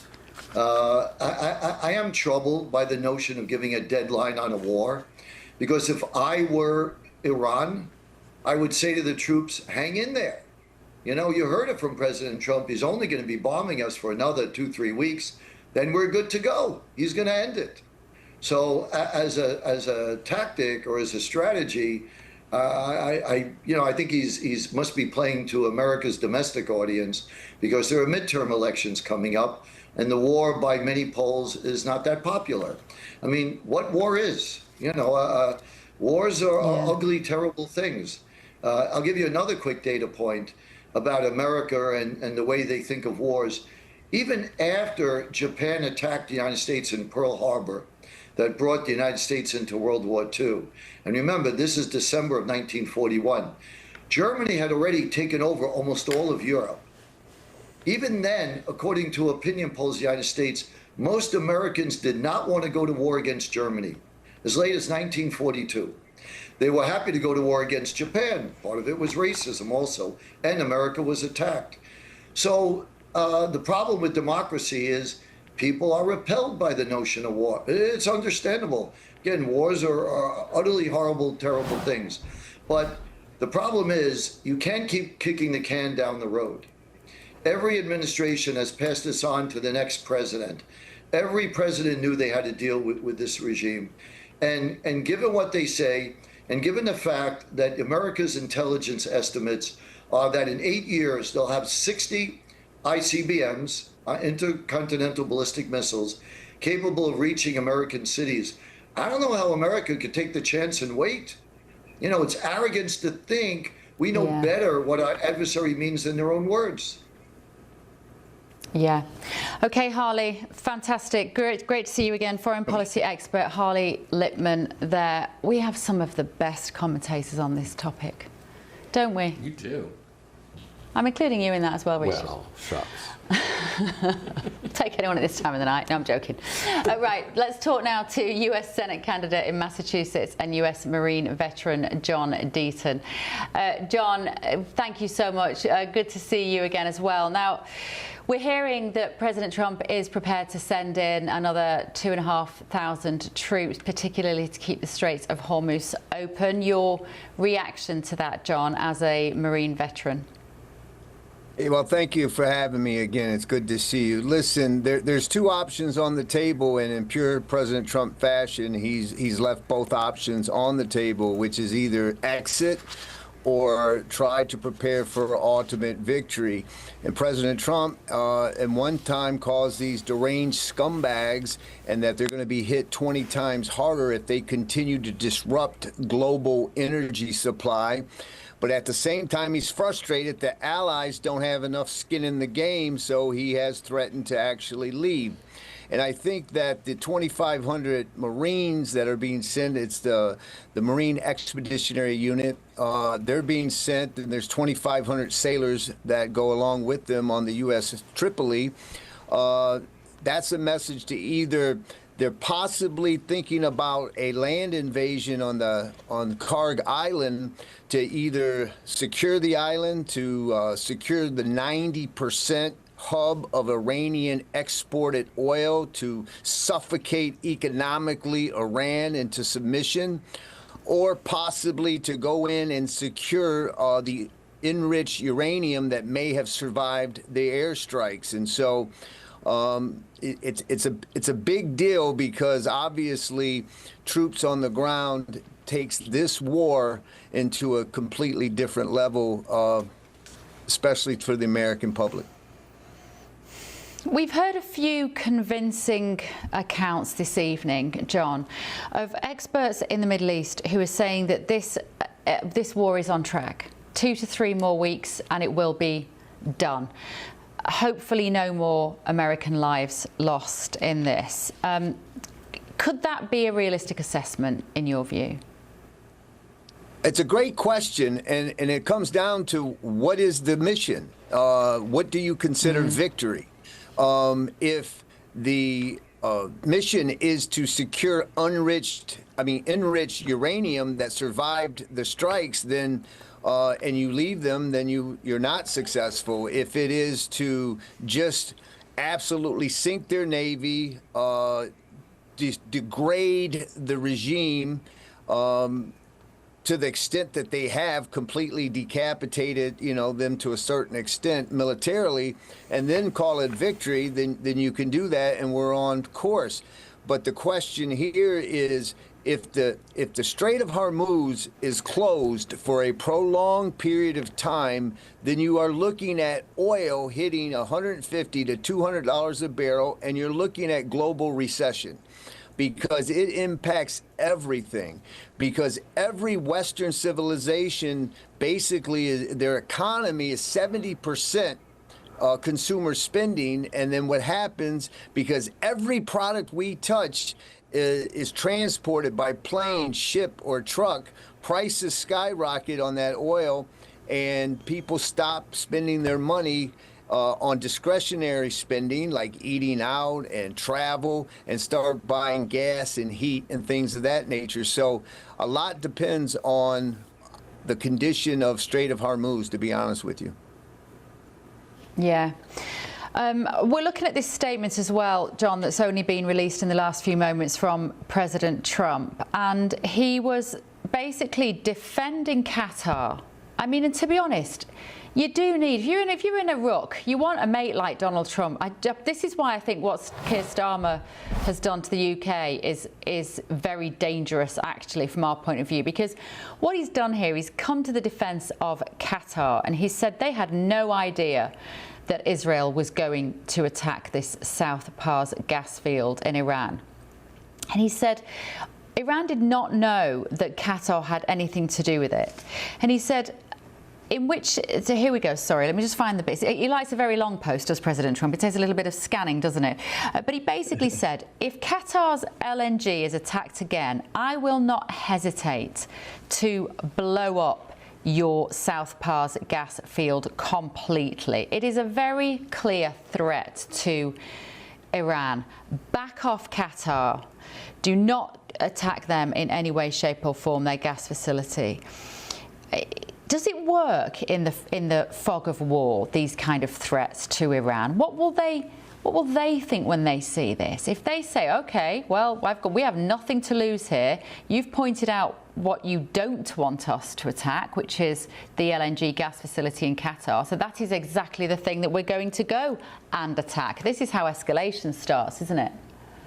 It absolutely is. You have hit it right on the bullseye, because you're talking about a regime that just slaughtered and murdered 35,000 of their own people who were protesting. Yeah. They shot people in the eye so that in the future, that if you have one eye or you're blinded, they knew that you were protesting so that they can execute you at a later date.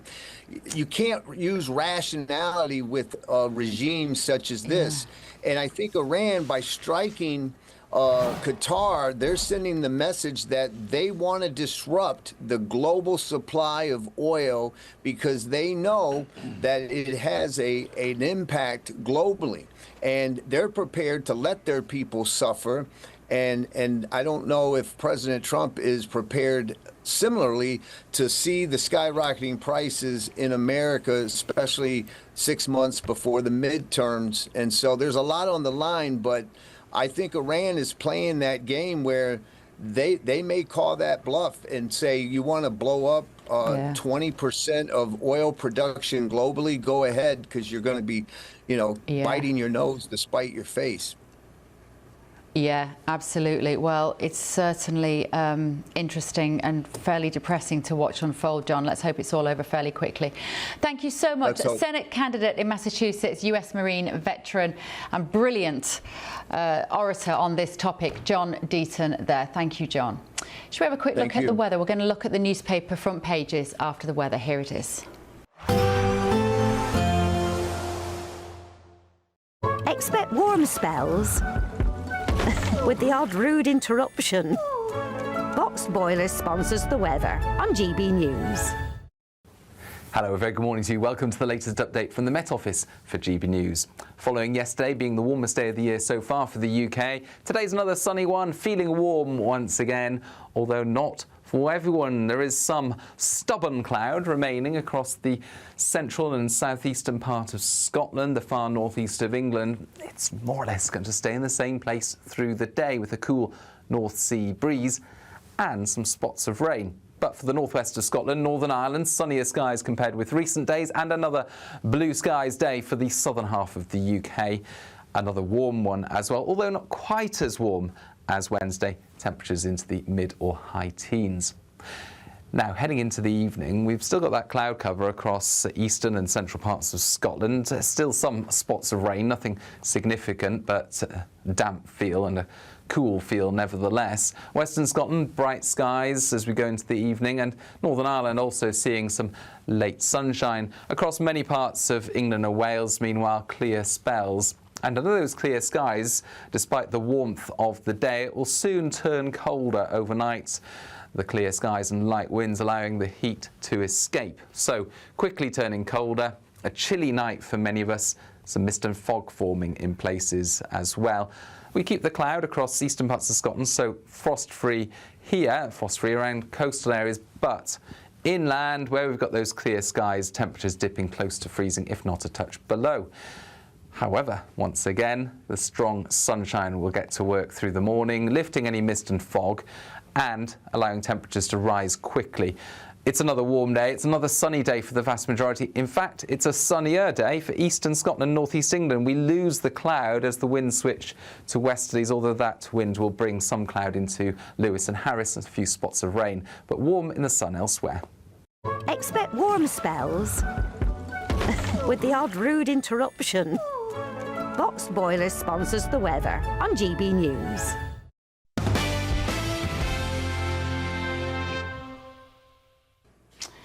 Welcome back to the Late Show Live with Hilary is in the studio with me and Richard Goodstein, and we've got Charlie Rowley down the line. Should we have a look at the front pages of the papers?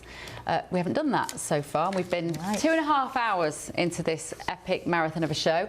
Let's have a look. Daily Express, new row over weaker migrant plan that says Labour chaos as number 10 fails to confirm tough rules will be introduced. What a surprise. And a beautiful picture of the Princess of Wales there looking absolutely radiant.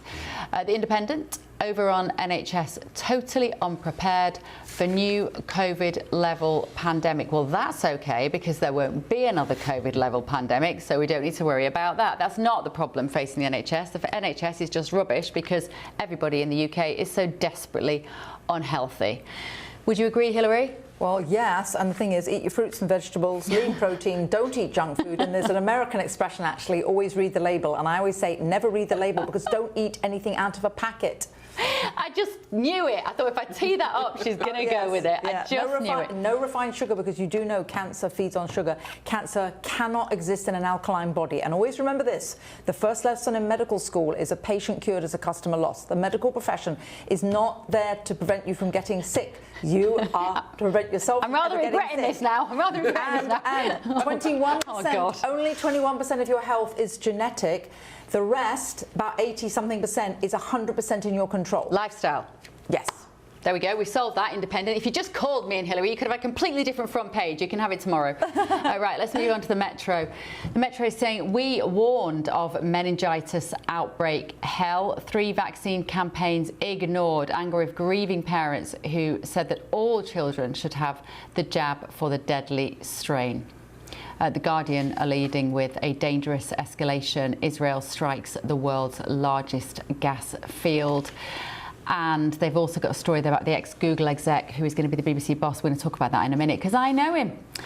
The Mirror are leading with Britcop's sex crime review of Epstein files. Top officer to American officials. Let us examine the full unedited papers. Documents may also contain Andrew misconduct evidence. So that's interesting. So that's British police saying, let us have a look at the Epstein files and have a look at the full unredacted emails. I wonder if that's something that you at home would want the British police officers to spend their time doing. The Telegraph, Starmer signals migrant U-turn. Now, I think that is the story that we just saw earlier as well, about the fact that perhaps, I'm so sorry, I don't know the details of that story and it's too far away for me to tell you, but we'll no doubt, GBNews will be covering that from first thing tomorrow morning. And can we just look, Richard, look at the Princess of Wales. Spectacular. I was just thinking, Beautiful, I'd love to see that in real life. And it's so. you know what she proves? You know what I think she proves? Class is nothing to do with money or breeding. Correct. She's just lovely, elegant, classy, dedicated to duty, wonderful mother, wonderful. Just hope she's as healthy as she looks. Let's hope so. Yes. The iPaper, energy costs climb as Iran strike hits huge gas plants in the Gulf. That's what we've been talking about, of course, this evening. And The Sun is leading with broke, deaf glitter on last legs. That's Gary Glitter. Rock and roll part what? It's just shocking. I remember that. Gosh. Yeah. Yeah. Well, look at him. He looks like he's 81 now. Obviously, he was convicted of paedophile charges, and he is apparently on his last legs. It's a funny front page, that, isn't it? Yeah. I mean, what a contrast, What too. a strange front page to run with. Charlie Rowley, just let me bring in your voice while we look at this. Why would The Sun why would they think the British public are that bothered about that story?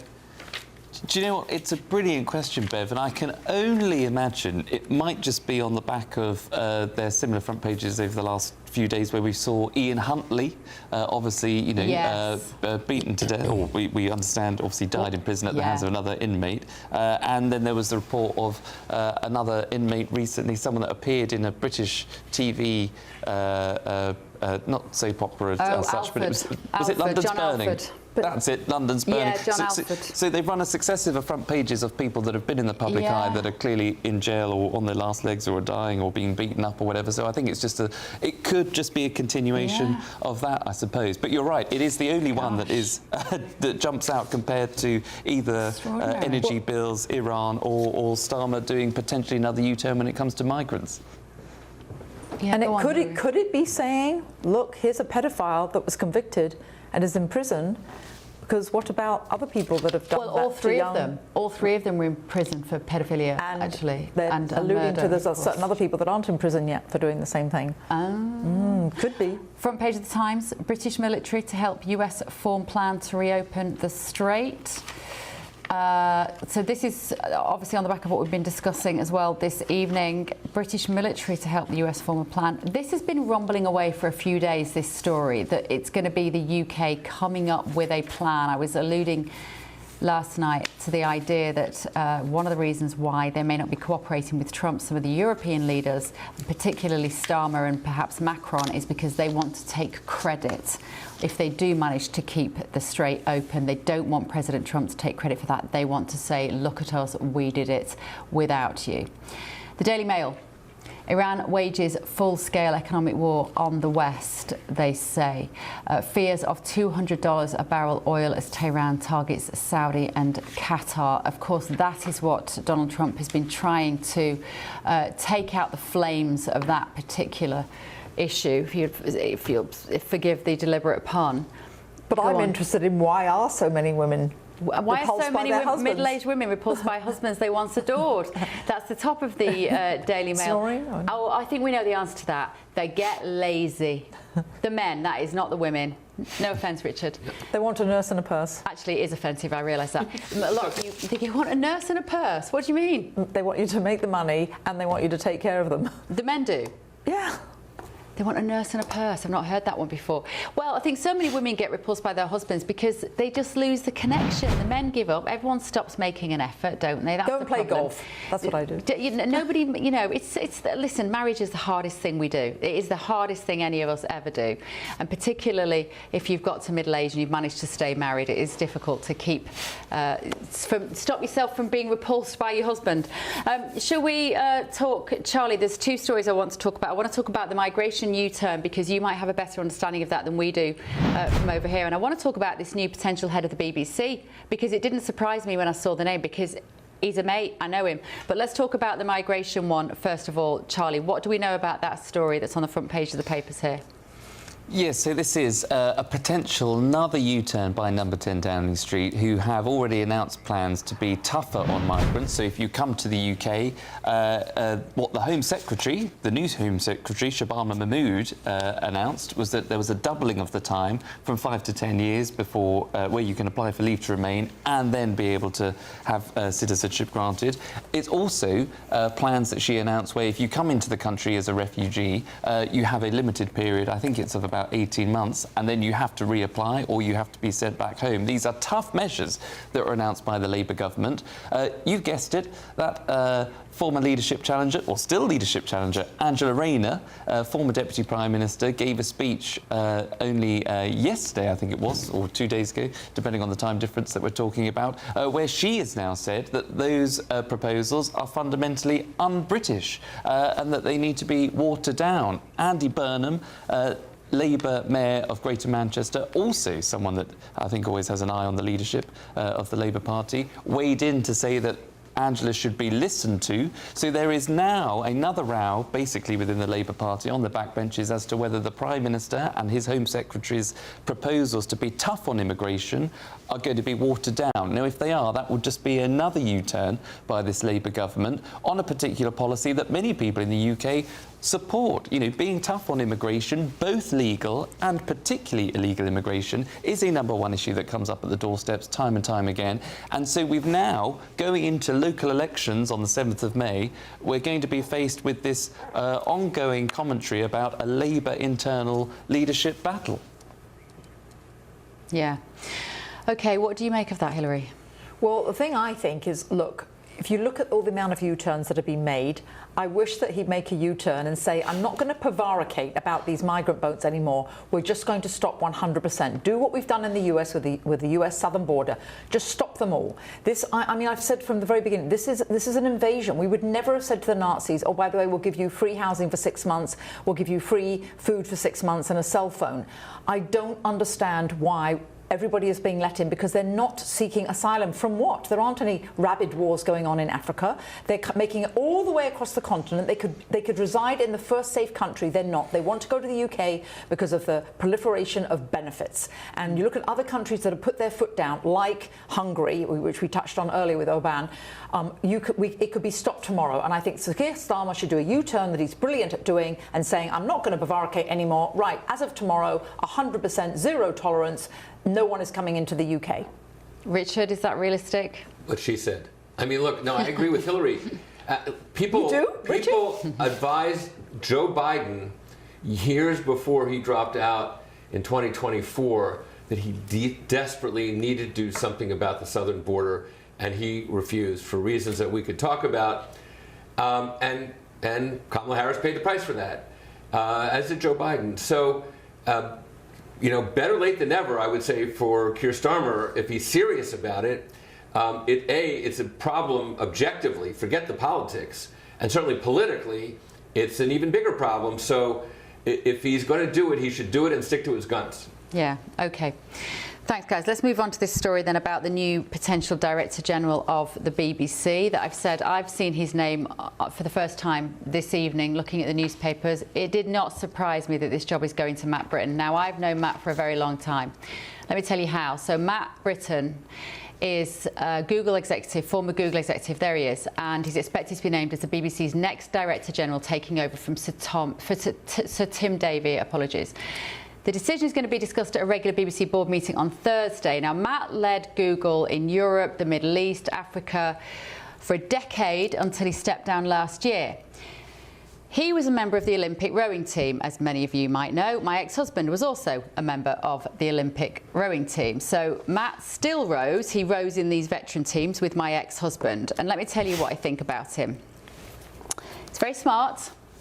He's very establishment, capital E establishment. I think he's a corporate animal, but what he will bring to this role is he won't upset the apple cart. If they want a safe pair of hands of someone who's probably not going to dramatically step outside of your Overton window, Matt Britton is that man. He might take that as a bit of an insult. Sorry, Matt, if that's insulting. But that, to some degree, is the job of being Director General of the BBC, is it not? You are capital E establishment if you're going into that job. But what he also brings to this is his experience of the tech world. If he lived in America, he'd be a tech bro. In fact, thinking about it, I think he might have spent some time out here anyway. He's the equivalent of our British tech bro. And so he will perhaps revolutionise the BBC and bring it into the 21st century. It can no longer languish being funded by this licence fee that so many people now refuse to pay. It needs to be modernised and revolutionised. And I think that Matt Britton, Charlie Rowley, is probably the kind of man who will do that. I think this feels like quite a safe pair of hands for those who want the BBC to be preserved. Well, you heard it here first, Bev. You'll know him better than anyone by the sounds of things. And we can only hope that that's absolutely right. Look, the BBC gets a lot of things wrong. It's had a lot of presenters, it's had a lot of people within it that have been stuck in their ways, that just haven't moved with the times. But it also produces, I'm still a defender of the BBC up until a point, because I still like programmes like The Traitors, like Strictly Come Dancing, would you believe? I like Antiques Roadshow. Absolutely. I like the fact. Just me. The repair shop. Is that BBC? Yeah, love the repair shop. Exactly.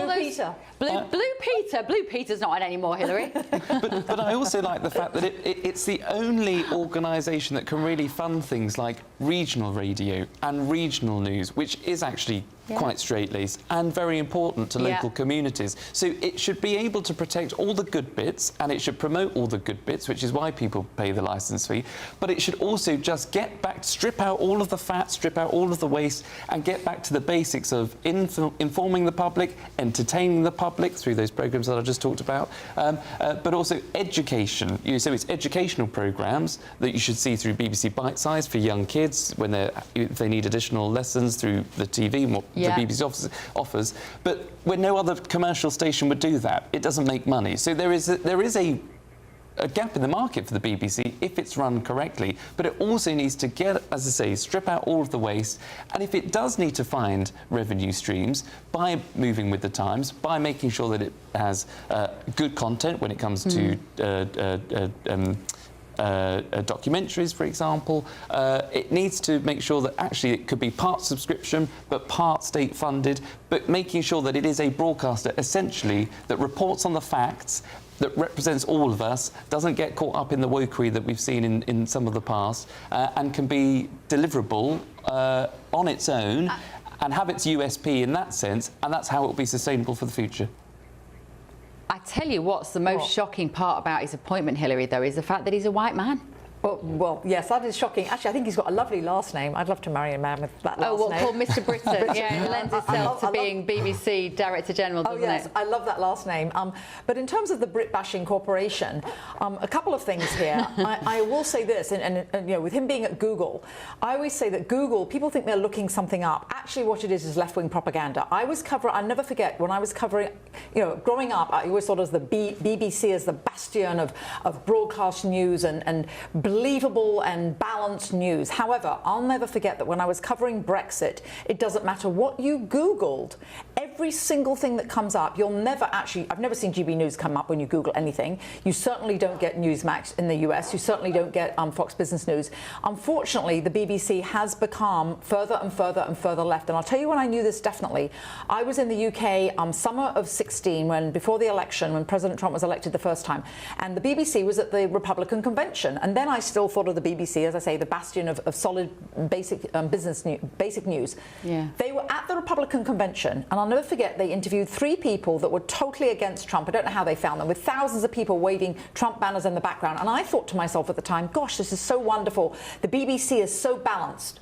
They didn't even interview anybody that was pro-Trump, and I knew, that's when I knew then. So what with that Brexit coverage and that, I think it's very sad. And what I said just now about Google, I hope that Mr. Britain is able to be certainly more balanced than Google has been, because Google, like I say, is left-wing propaganda. You cannot get a balanced search when you look up anything. Well, a big reason that the BBC has, particularly their news channel, has deteriorated recently and has lost so many viewers is because of what you've just identified, because the British public are not stupid, and it started during the lockdowns when the British public were being told by the BBC, do not believe your eyes, believe the government and believe the BBC. At that point, millions of people just switched off and said, you cannot fool me. Well, and they were believing what the BBC was reporting about Trump, which I knew it was then. Yeah, absolutely.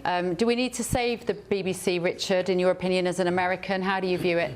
I think your theory about Matt bringing in technology seems spot on to me. I mean, you see it in the leading U.S. TV networks, you see it with the leading U.S. newspapers, where they're all trying to get into this whole multimedia approach to things because they realize that's the future. And it seems to me that's a pretty inspired choice to bring him in. Yeah, well, if Matt Britton's watching, if you want some advice, Matt, on how to build your news channel into something even remotely as successful as GB News and how quickly this has been done in such a short period of time, you know where I am. Give me a bell. I'll take you out for a glass of wine. I can tell you how it's done. I can give him all sorts of tips. Yes, you can. And I wish him luck with that role if he genuinely does get it. Charlie Rowley, Richard Goodstein, Hillary, thank you so much for joining me this evening, all here in the studio. We've had a great long 3 hours, and thank you all at home for watching us. I will see you tomorrow night, 8 o'clock Eastern, midnight in the UK. Sleep well, night-night.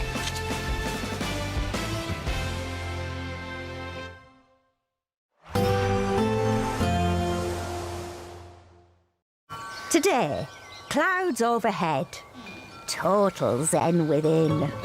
Boxed Solar sponsors the weather on GB News.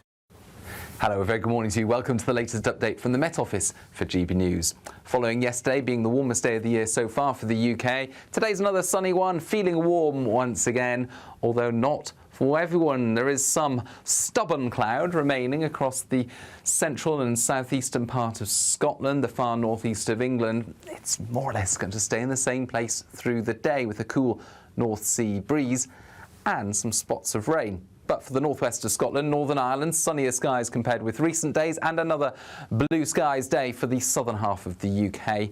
Another warm one as well, although not quite as warm as Wednesday, temperatures into the mid or high teens.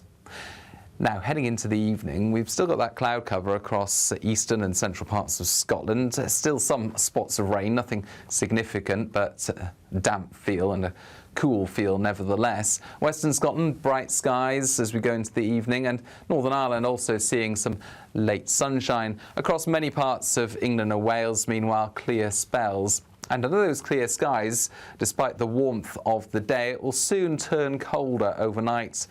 The clear skies and light winds allowing the heat to escape. So quickly turning colder, a chilly night for many of us, some mist and fog forming in places as well. We keep the cloud across eastern parts of Scotland, so frost-free here, frost-free around coastal areas, but inland where we've got those clear skies, temperatures dipping close to freezing, if not a touch below.